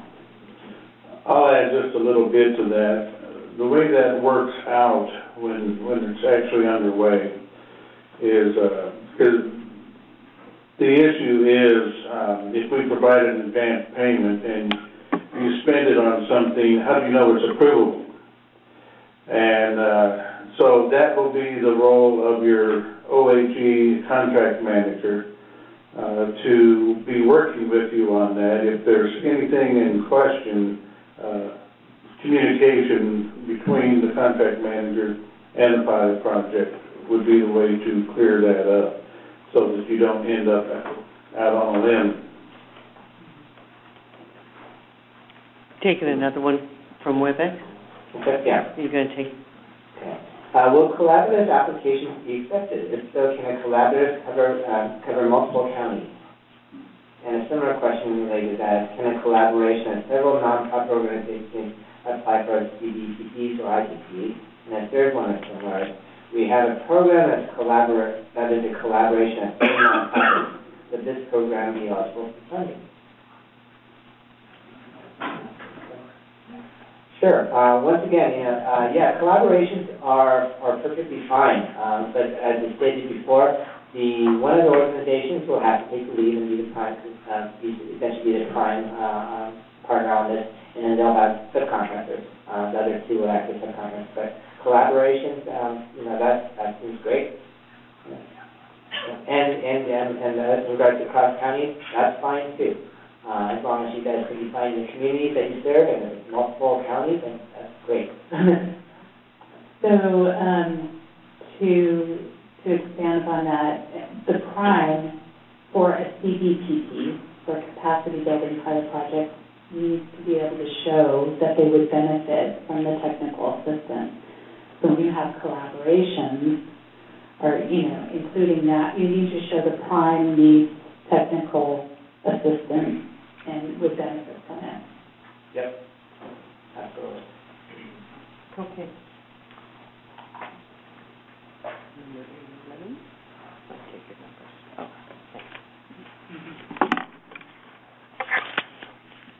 I'm Ann Rojas-Chisholm from Community Health for Asian Americans in Oakland. I was reading about the CDEPs, which is a great, I'm really excited that you've taken that approach for health equity. I'm a little bit confused and just asking for clarification because there's some places where it's kind of narrowly defined, like I'm reading SPWs work to identify new service delivery approaches defined by multicultural communities. So that's very specific about new service delivery approaches. And then it also says CDEPs are implementing strategies that have been identified by the SPWs. So my question is that's different than any CDEP, right? And so and then you provided this morning a nice, really broad definition of CDEP. So where is the guidance with, what if it's a strategy that a CDEP that hasn't been defined by an SPW that isn't necessarily only service delivery? Is that okay? Because there's some narrow defining and some broad in the documents that I'm reading, and that would be really helpful. Thank you.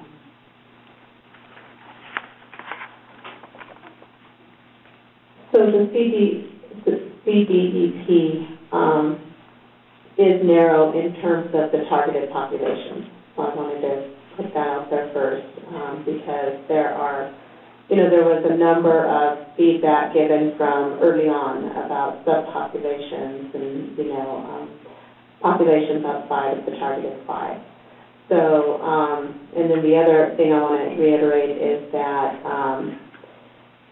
there is language that suggests, and I think that's why the other question came up as well, that the CDEPs listed or cataloged in the population report limited our pool to just those, and that's not the case. So I want to open it up to other panelists to see if they have more to add.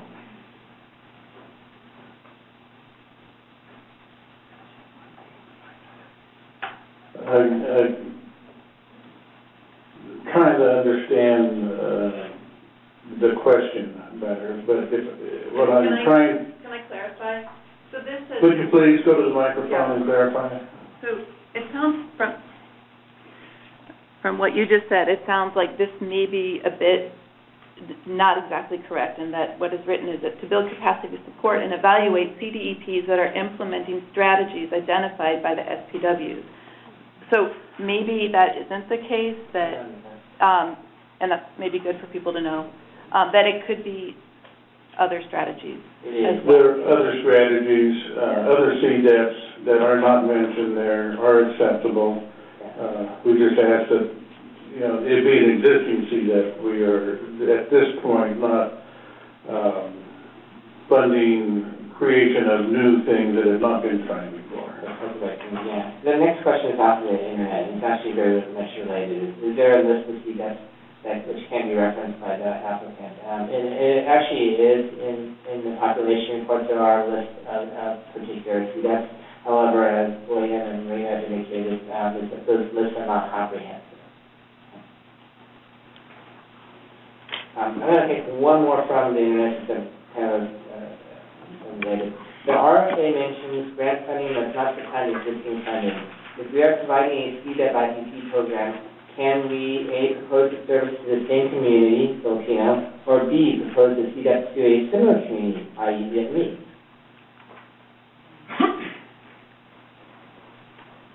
So this is Kimberly. I'm assuming if they're asking about supplantation, that there's a concern. They're already providing a service. They're getting funding to do mental health strategies with a particular population. So the funding from CRDP would not supplant that effort. It would need to expand the population or expand to the same population, but more clients or treatment options. Or expand the service area, the evaluation component too, or strengthen the programming way too. Okay. Part of the evaluation of such a circumstance that was described in the prior question would have to bear on the appropriateness of the existing CDEP for a different segment of the population. And so that ought to be considered in making the application. I understand within the Asian community going from one segment, one ethnic group to a different, it may be quite relevant to take the same CDEP and apply it. But that'll be the judgment of the proposer, the applicant, to make clear. Okay, I have a simple question this time. Okay, if glad you're laughing. Okay, if an organization is not sure if they qualify for the capacity building, can they call and ask? I mean, I wouldn't want somebody to do a full proposal and then realize they don't really meet the criteria. You know, if there's a question, I know you're not supposed to give out much information over the phone, but if someone has a question about that. Are there particular aspects that the organization might have, or also do they have questions as a whole? Well, they might have a board of directors, but they might not have all the other kinds of, infrastructure Yeah, well, what I would suggest is that an organization like that, they should look at all the minimum qualifications and also the desirable qualifications.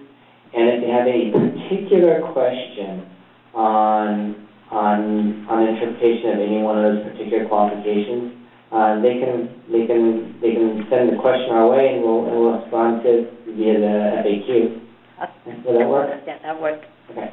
Just remember the timeline for submitting those questions, Janet. Okay. And we will guarantee a response if by a certain time. If after that submission deadline happens, we're not guaranteed to respond. Yes, but we certainly want a lot of applicants, but we'll really try to work on that.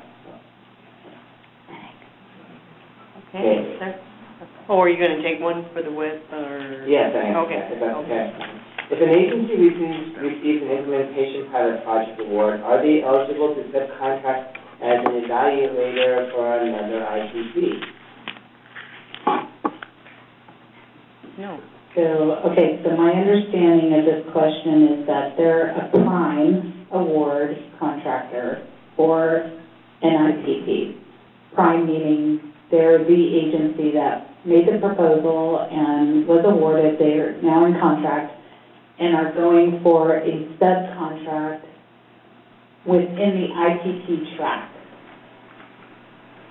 And that's the question. Okay. I think, we're currently talking about this particular issue, and I think we're going to be issuing guidance in regards to this particular issue in the very, very near future. So I hate to be vague about that, but we haven't made any determinations yet. I don't want to mislead people right now. So I'm going to have to say, we'll get back to you. Is that okay, guys? Yes. Right, there's considerations, conflict of interest, all those things. So we should put out guidance. Thank you. In your minimum and desired qualifications, you do mention eligibility for local government organizations and local government agencies. I did hear that, correct? It brings my attention to item number 2 under desired qualifications, where you list in bullet number 3 the types of letters of support or letters from volunteers, and you say client, consumer, family members. You do mention a member from a targeted community, but I wanted to have more specificity around terms used in the population reports, like cultural brokers, and letters from cultural brokers, and so on, which substantiate some of the CDP strategies that we will be addressing, like the cumulative impact of racism, historical trauma, and I like the term cultural broker, which is often congruent to the communities that we represent. So is that okay? And then lastly, that third bullet lists a lot of information relative to what community-based, ethnic-based community organizations have to demonstrate responsiveness to this area. But in the bullet for the county, it just says demonstrate. So my question is, why wouldn't you have the same criteria for the county to strongly engage community members, identify the roles of community members, et cetera, and just leave it vague like that? Thank you. Actually, thank you very much for that comment.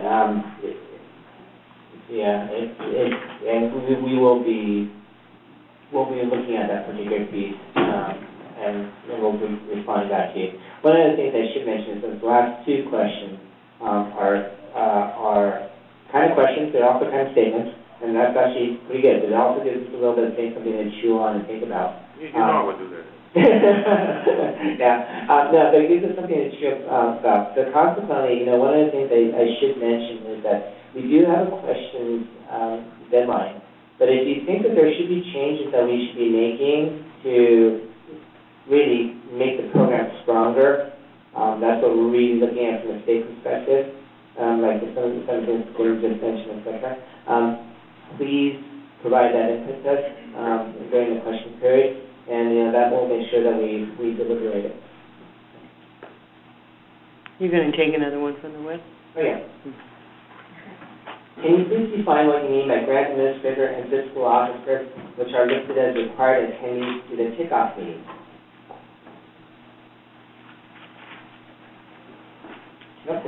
I believe both of those positions are on the awardee side, so the grantee or the contractor has somebody who's a project lead, and the official name is, what'd you say, Andrew, Grant administrator, project manager. Right. Okay. Exactly. And the other person is the financial officer. So you want to have the money person and the lead over the all project attend that meeting. Yes. It's on your side, not BDPH's side. And we just want to make sure that, that we actually know who our point of contact is and who are the key operators in administering the grant. That's a big part of it, and that we're all on the same page as we go on together. It is also recognized that one person may wear several hats in some organizations. Any question from the floor, right? Yes. Hi, I'm Julie Kawahara with Sonoma County. I wanted to do a follow-up question on the transition from the CVPP to the IPP, kind of following up on what Beatrice said. Hi.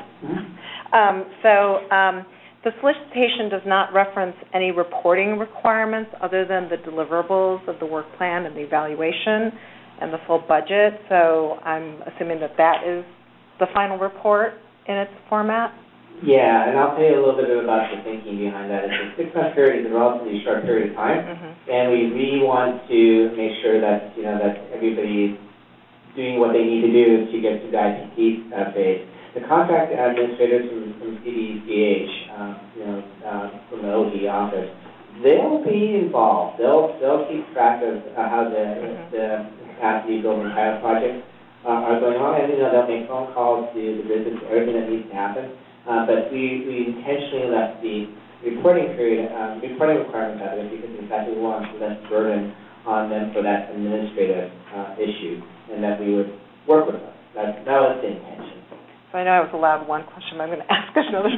So does that mean that period of time between when the 6 months is over and the contractor turns in their deliverables, that there'll be a shorter period of determination to the IPP award or not being awarded because there'll be some tracking and sort of monitoring going on in that 6 months?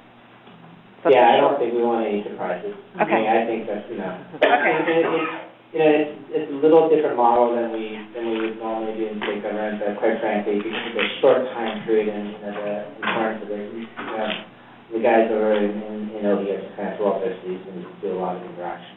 Okay, thank you. You're going to take another on the web? Yep, sorry. Can you provide more information as to what qualifies as a CDEP? How long should the CDEP be in practice in order to be considered as an established practice in the community?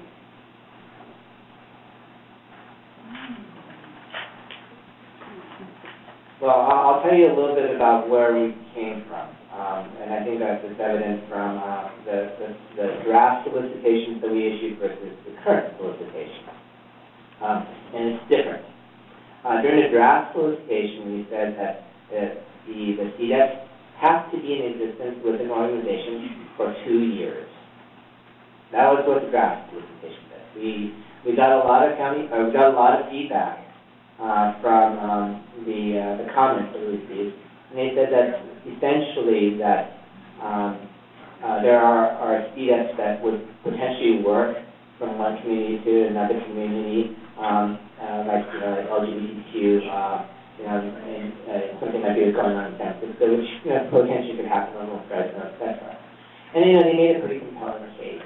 So consequently, we changed it, and we said that the CDEP has to be accepted within the communities that you're serving, somewhere within the community. So consequently, if it's an African American or Native American or whatever, so that it generally has to be accepted. We have not specified how long the CDEPs have to be in practice. However, what we have said is that they have to be accepted by the community.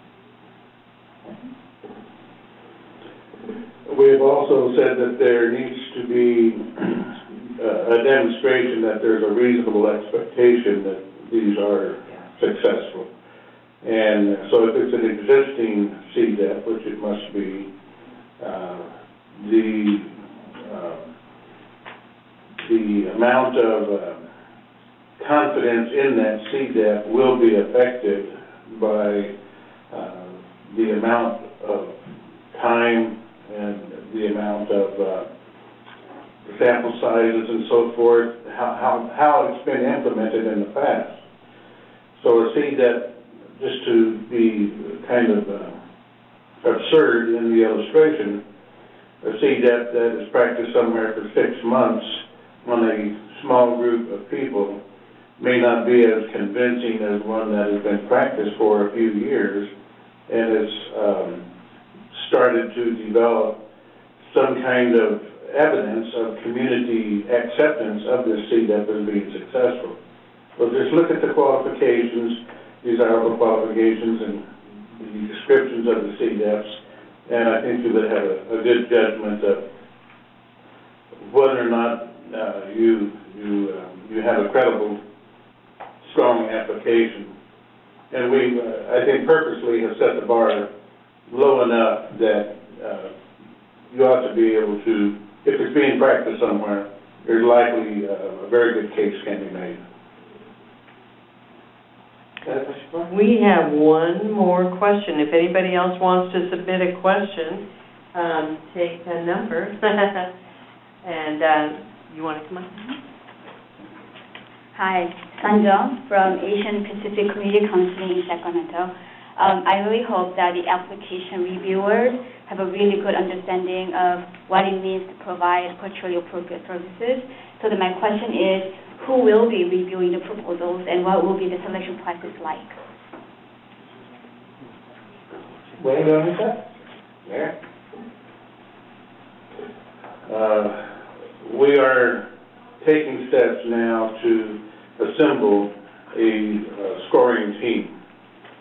The particulars of that team have not been developed and approved at the highest levels yet, where we expect them to be, so my response is going to be limited at this time. But to respond directly to your concern about cultural appropriateness, this is one of the foundational parts of assembling this team, that we will have culturally competent people on board for each of the populations. That's the goal. And while many things may change, or there's not that many elements really, while some things may change about the scoring team as we get approvals to keep moving forward, the fact that there must be culturally competent people on board is not going to change. Okay. I'd like to add as well that because these are mental health services Act dollars, that it's important and a priority area for our department to include client, consumer, family members, and those with lived experience. Perfect. Okay, we have number 16. Good. Thanks. No, that's not on. Yeah. This is Laurel Ben Hamida again from Muslim American Society Social Services Foundation. Would you please describe or list the kinds of tentative or anecdotal evidence that a CDEP is successful that would be strong enough to make the case? Maybe actually respond to that. I don't mean to be non-responsive, but this is a very hard question to ask. And actually that's the basis of the application. So quite frankly, a big part of the scoring and application is one that we understand what's going on, but we also understand why it works and how. We also understand why it works and how it works, and that there is evidence to the fact that we have some assurances. I don't have an example right off the bat per se, but I know that is actually the crux of the application process. Would you guys like to?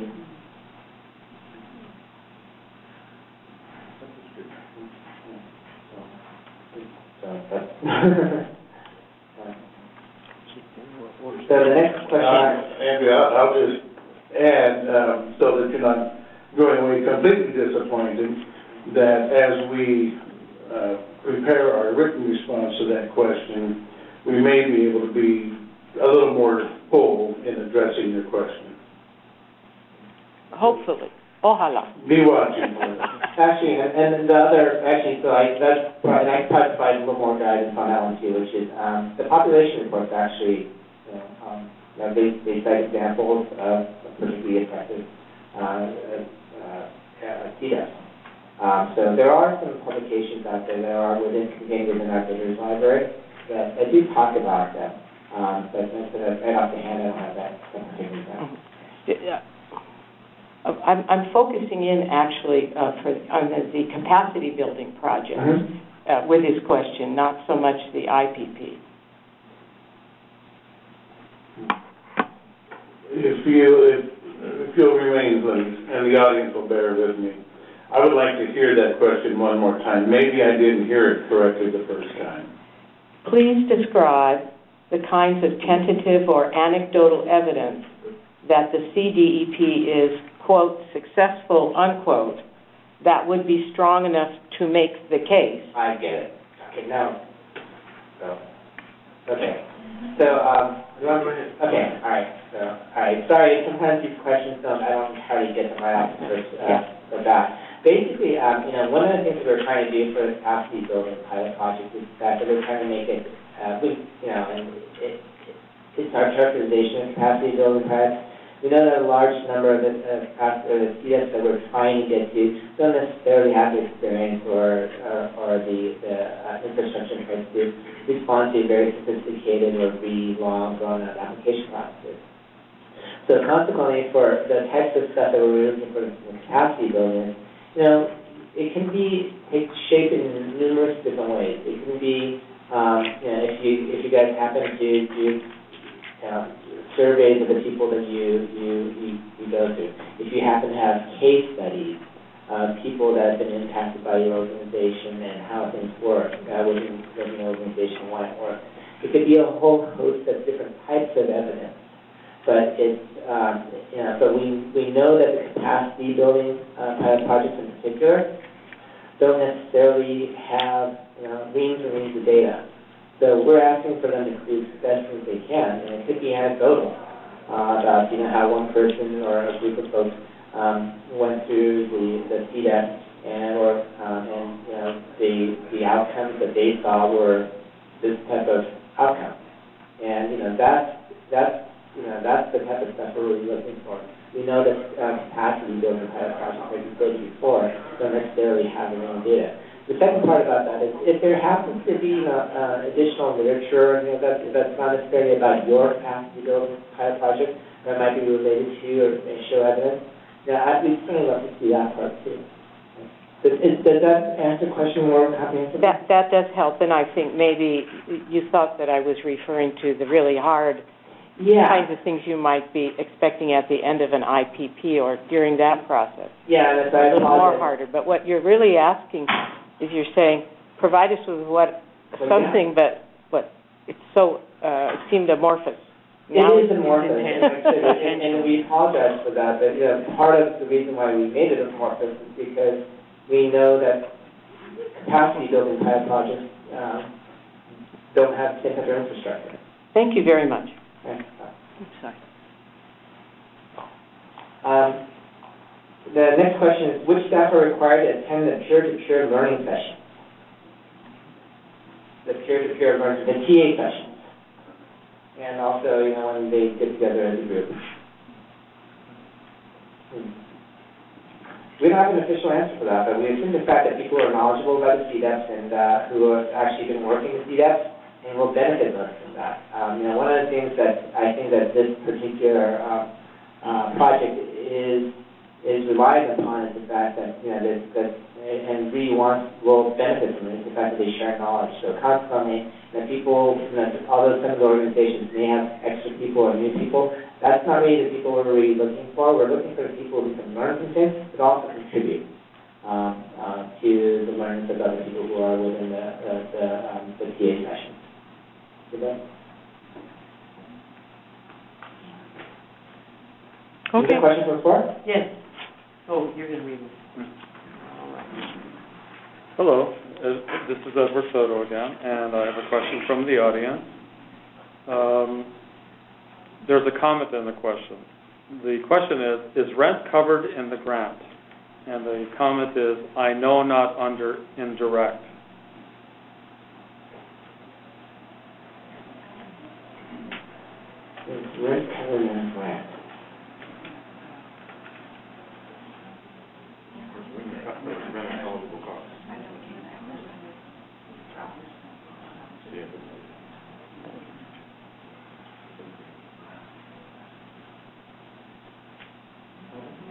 We're gonna have to, I think we're gonna have to get back to you on this one. We're not prepared to answer this question off the bat. I think we'll be wiser to wait. Alright. But can I take one other question, since we didn't answer that one? We have a PEI program that's currently funded by the county that we believe is a CDEP. However, we'd like to expand this program and gather more evidence of its effectiveness. Will this program be eligible? Is this right, you think? It doesn't say. So that's a good question. William just asked if the question was pertaining to CDTP or ITP. And so this is a contractor of the county receiving funds from the county, providing a CDEP. And they would like CRDP funding not to supplant their program, but to expand. Is that? That's correct. That to me sounds viable. Yeah, as long as they meet the other requirements. Right. Right. Okay. So it most broadens the pool, it's an enhancement. As long as it broadens the pool, it's an enhancement, it's an addition, not the same activity or task. Hi there. My name's Ben Hudson. I'm with Gender Health Center here in Sacramento. It's about a capacity building question, just a clarification. So the list that we saw up there, budget, work plan, and then the financials, the idea is that $40,000 is used for the organization to create some infrastructure concerns around why you can't do that to begin with, right? Like for us, like we're 5 years old, we do exactly this kind of work, we're great for it, but haven't spent a ton of time after getting our 501c3 making our financials be the most perfect as they are, right? And it's held us back in other grants, around that, right? And so we need to get a consultant, have them come in, help us with our, like that, and that's a proper usage of that $40,000 for the infrastructure to be able to deliver those things that you posted up there. Correct, that's capacity building, phase. That's right. Exactly right. Perfect, thank you. One quick one, is there a regional component around who you will award, as in this region, like in Sacramento, there are 2 folks or 3 organizations applying for the same target population, and so are you considering regionally when you're thinking about these awards, is that part of the point system? Thank you. We do have some language in the solicitations that we reserve the right to make some regional decisions if we deem it in the best interest of the program goals and the goals of the state, that would become a factor.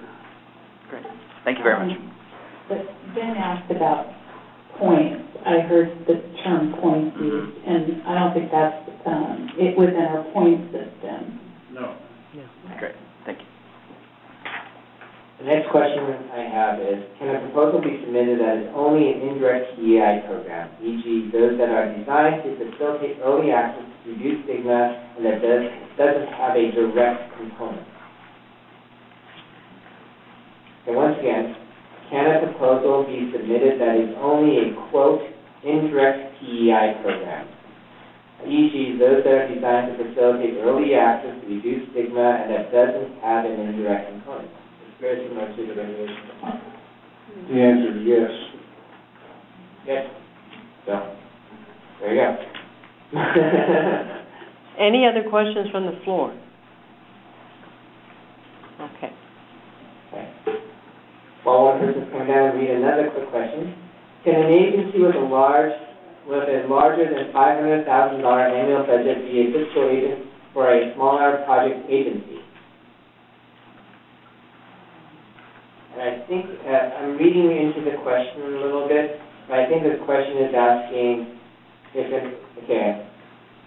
I think it's a fiscal agency. Can an agency with a larger than 500,000 annual budget be a fiscal agent for a smaller project or agency? This is a vague question, but I think what it's asking is that if there's a smaller agency that doesn't necessarily have $500,000, right, and they wanted to apply for capacity building, but in order to do that they'd have to go through a fiscal agent who has a larger than $500,000 budget.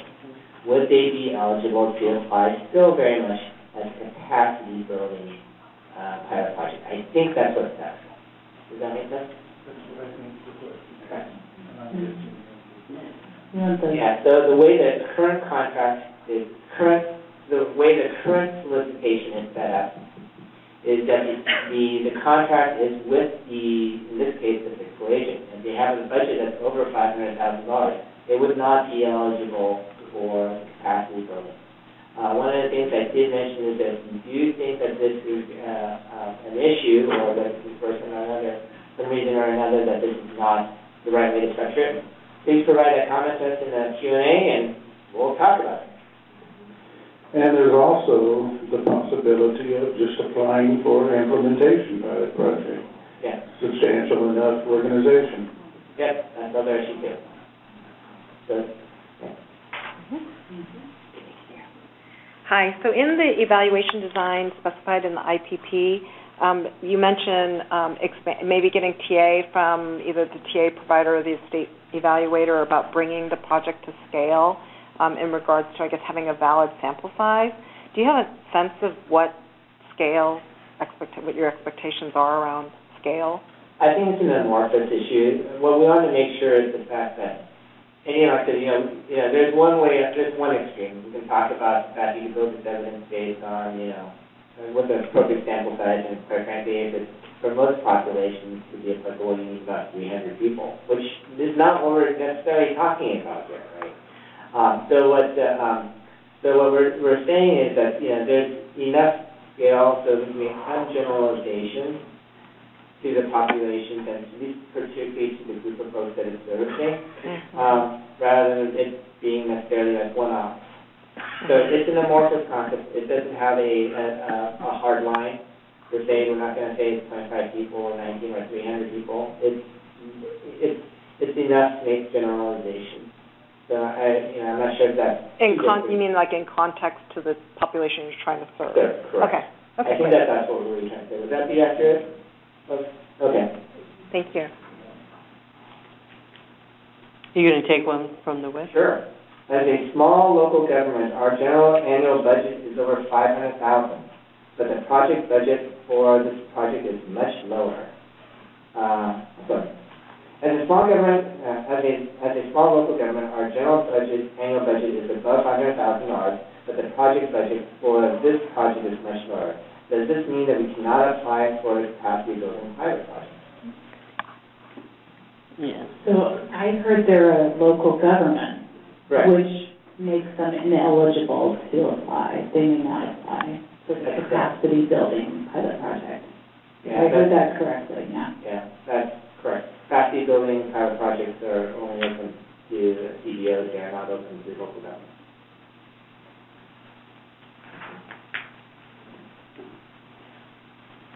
Hello, I'm going to ask the question in a different way. As additional staff is hired, additional space will need to be acquired to provide space to meet the grant deliverables. Is rent an allowable expense?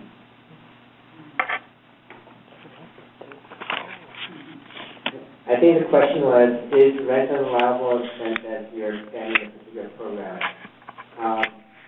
And I think we need to get back to you on that one. So I think we understand the issue, we just don't have an answer on hand for you. And so we'll respond to that when we're ready.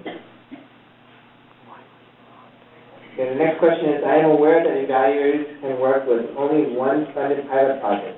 However, can one evaluator be on 2 or more pilot project grant proposals?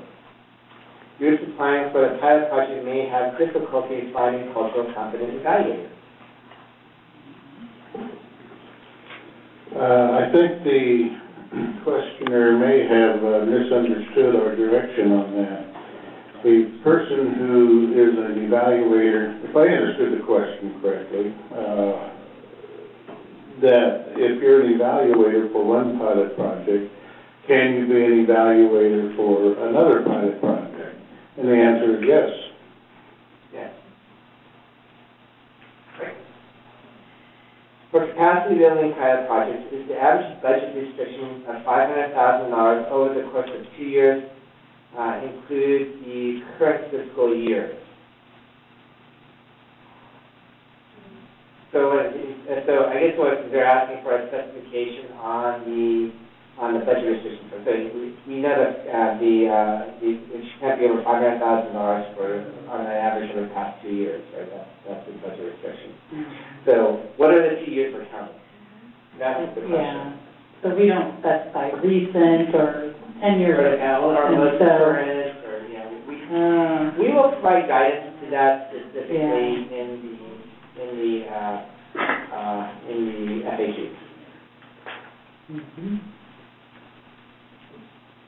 Is comprehensive cultural competency training of clinical mental health training? Did I ask the question? I think you did ask a question earlier if cultural competence training relative to LGBTQ. I think I got that. Yeah, that's exactly it. Does the proposed CDF has to be identified within the target population strategic planning work group population report in order to qualify for funding? The answer is no. It does not have to be identified specifically by the SPW or the strategic planning work group. It is not all-inclusive. It's broader. Are bidders for the capacity building pilot project required to utilize only the TA providers contracted by the CRDP, or can they propose to use third-party TA providers of their own choosing?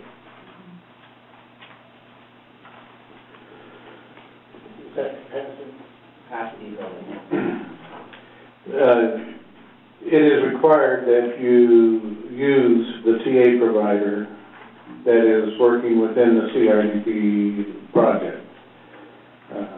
That stated, they have money to utilize to develop, to help develop this particular program deliverable. So consequently, they can figure out what they need. Right?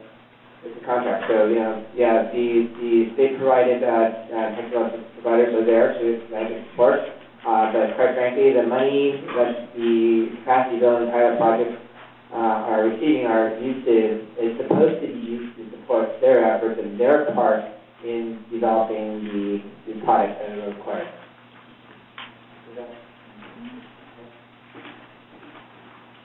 Just to clarify, are there 2 in-person meetings we should plan for annually? Also, are these in addition to the kickoff and closeout meetings? Devin, can you provide that to your question?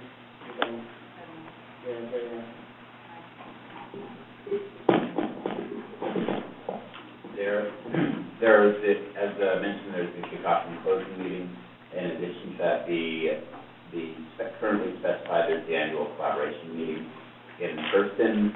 There will likely be other meetings related to technical assistance, but those are not currently specified and may be in person or non person as defined by the technical assistance provider.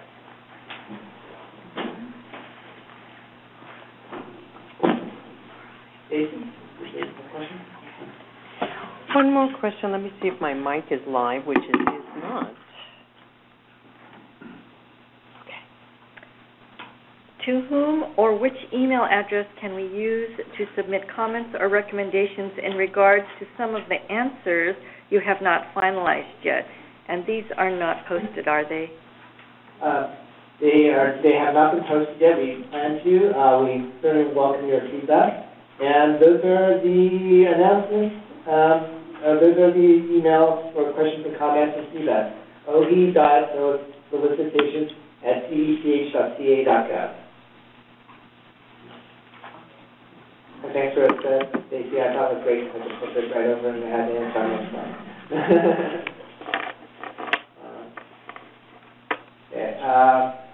See, here's a tough one. What if an organization has been operating under a university's 501c3 and they qualify? Okay, I'll answer the question. It's currently the way we're set up is that the organization that we would be contracting with is the university's 501c3. So they are a legal entity, or it's a program that's separate from them. They certainly can qualify, but they would be applying through the university's 501c3, from what I can see. We might want to provide guidance on that, because my understanding is the university is a local government or a government entity. And so if we're talking about capacity building pilot projects, there's a different answer for that. So I think we should provide some guidance within an FAQ. Okay, we will definitely provide guidance underneath FAQ, so you can kind of see where kind of figuring things out as you get there. Could you elaborate on intellectual property of CDEP? I'm assuming that CDEP remains that of the bidder. However, the state is granted authority for its use through this funding opportunity. Please clarify that only the developer can scale the program following successful implementation, and not that the state can take the program over to use it with any ethnic population as they see fit. We'll give a full response. William will make sure that he gets a full response later. Okay, if collaborations can apply, would the operating budget be of the one fiscal agent's budget or the combined operating budget of the collaboration? So the answer is really the prime is the responder. So the application comes under one entity, and they're considered the prime.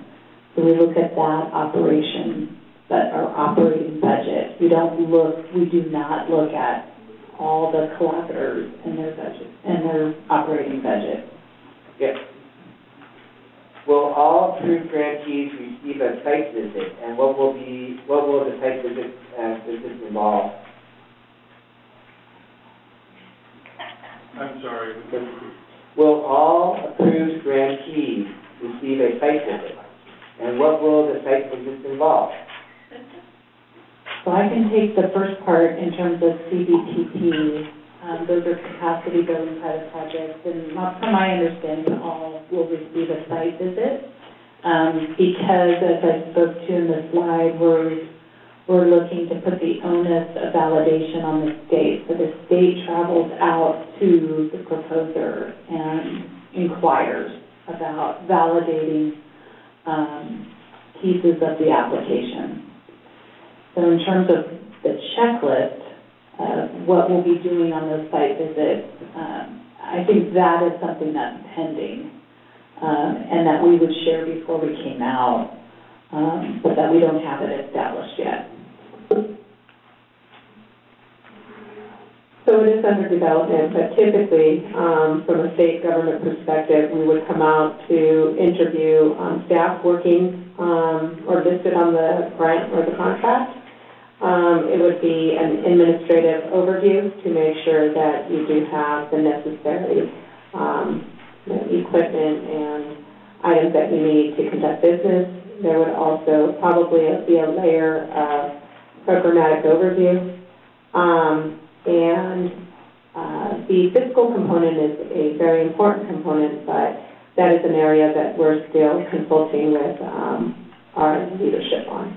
Yeah. And I just want to put one clarification that Devin reminded me of. So under the capacity building site visit, it's not going to be a site visit for all people who apply, but only the people who we are just about to get an award with. It's a validation. Is there technical assistance available to provide guidance in putting together applications for this proposal? I'm sorry, we're not able to provide technical assistance to aid the assembly of a proposal. That will have to be done by the organizations themselves. There's obviously conflict of interest of us helping this and not this person, and then who's going to get the award, and it's just a position that the state cannot get into. I'm not clear if I heard the response to this or not. Can we propose a project for a population that does not exactly fit in a category, i.e. providing implementation pilot projects for newly arriving refugees from Syria, Afghan, or Eritrea.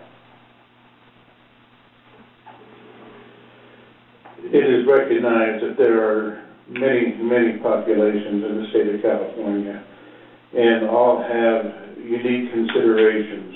And the populations mentioned here certainly they have very weighty concerns and needs for various services. However, for CRDP at this stage, as Kimberly pointed out in her presentation, what it is, or Marina maybe, what it is and what it is not, it is a very limited project for the 5 populations, and if it proves to be useful, good return on investment, that may provide the foundation for future work. But at this point, the 5 populations are the only ones under consideration. And I think I might have been the person who might have provided a confusing statement. So what we're saying is the CDEP actually has to be accepted into the community as an appropriate intervention for the community. So consequently,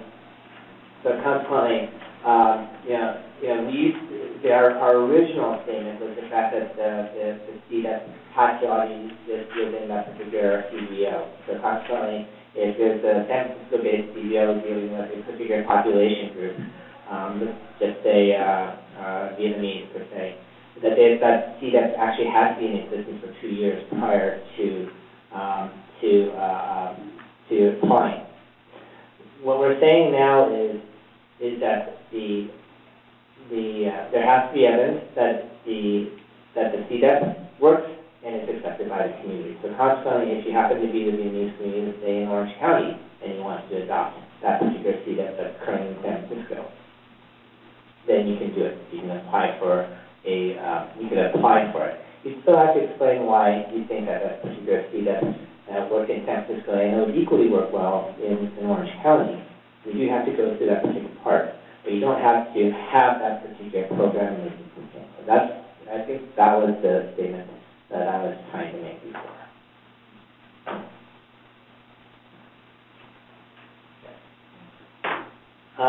Next question. If we are collaborating with other organizations, should the organization section of the narrative describe the prime contractor only for all the partners? All partners will provide the same services in different areas. In my experience, when I'm applying for this, I talk about people who are providing services, including the prime contractor and the subcontractors. And it provides a richness, it provides us with more information, it provides us with a deepness and essential understanding of how you guys are going to be doing things, how you guys are going to be operating, which is critical for the evaluation process. And subcontractors are actually required to be listed and explained. Next question. Can we use a CDEP that we have been doing for many years that is loosely based, when that be considered an adoption, on elements of an existing evidence-based intervention? It's loosely based. So we've been using this CDEP that we've been doing for many years that is loosely based. Would it be considered an adoption of elements of an existing evidence-based intervention?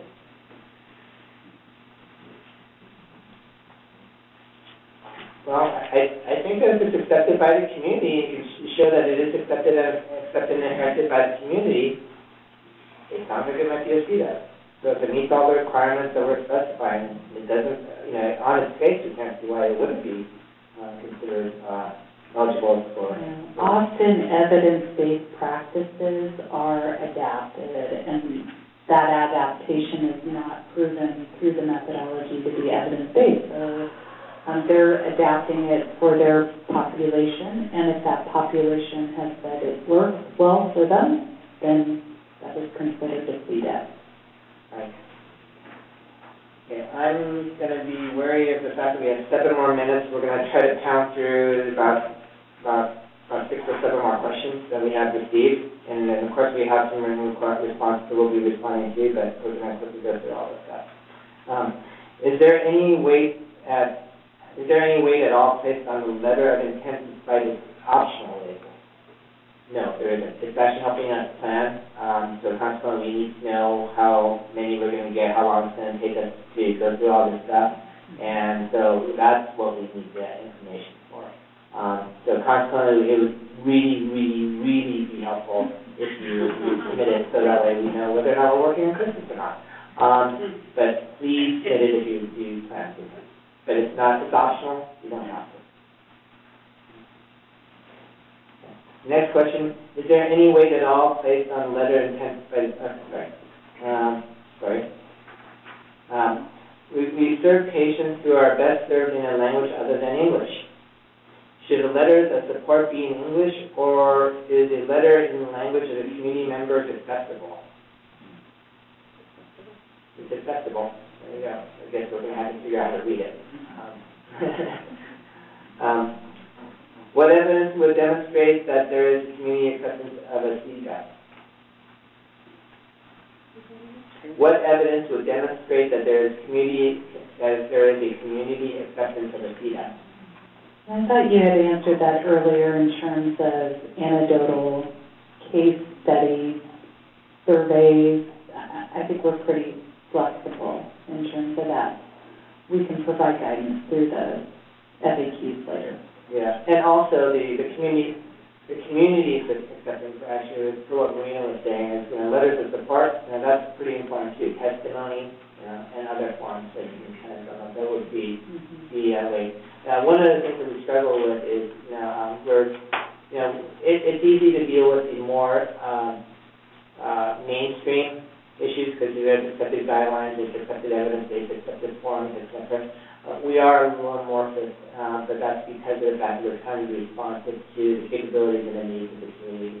So we do apologize for that, but that's a trade-off.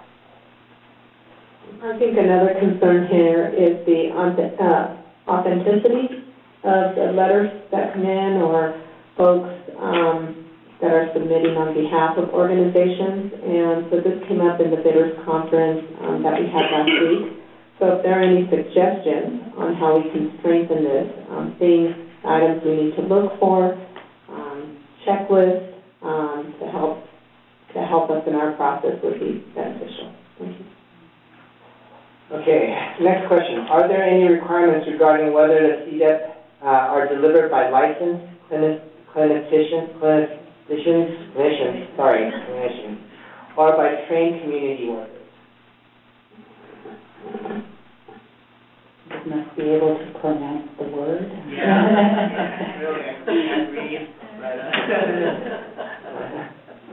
Andrew, you could scold me if I'm wrong here, but I think it's both.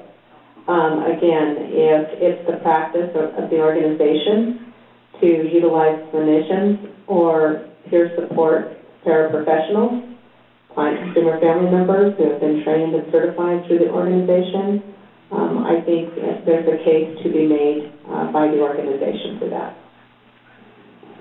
And in support of what Marina just said, I would add that some populations may recognize healers that aren't defined the same way other populations define them. And that will be taken into consideration, of course. So it has to be consistent with your population, and that would be satisfactory. Are general operating expenses covered for a CDAP, i.e. rent, cell phone expenses, internet costs, staff mileage, liability insurance, IT vendor costs? Are costs for refreshments allowed for outreach events if that is part of the CDAP? We'll get back to you on that. I want to just say this, though. We'll get back to you on all those things, but the food issue is an issue that, from the various state departments I worked at, continues to be an issue and a concern because, for example, violence against women money long ago when it was passed at the federal level. You could not use that fund for food, but then I had a Native American project who pled the case as to why food was very important in convenience and gatherings. So this is something we just need to look into a little more, but we acknowledge that for many, from a cultural perspective, that food is very important, and not only from a cultural piece, but also there are diabetic needs and other from a public health piece that could make it critical. So we have the last question here. Is the purchase incentive allowed for participants? And I'm reading into this a little bit, so when we, when my little company does surveys and stuff like that, sometimes we hand out gift cards. So I guess that's what they're probably referring to. Typically, in the administration of state funds, incentives are not supported.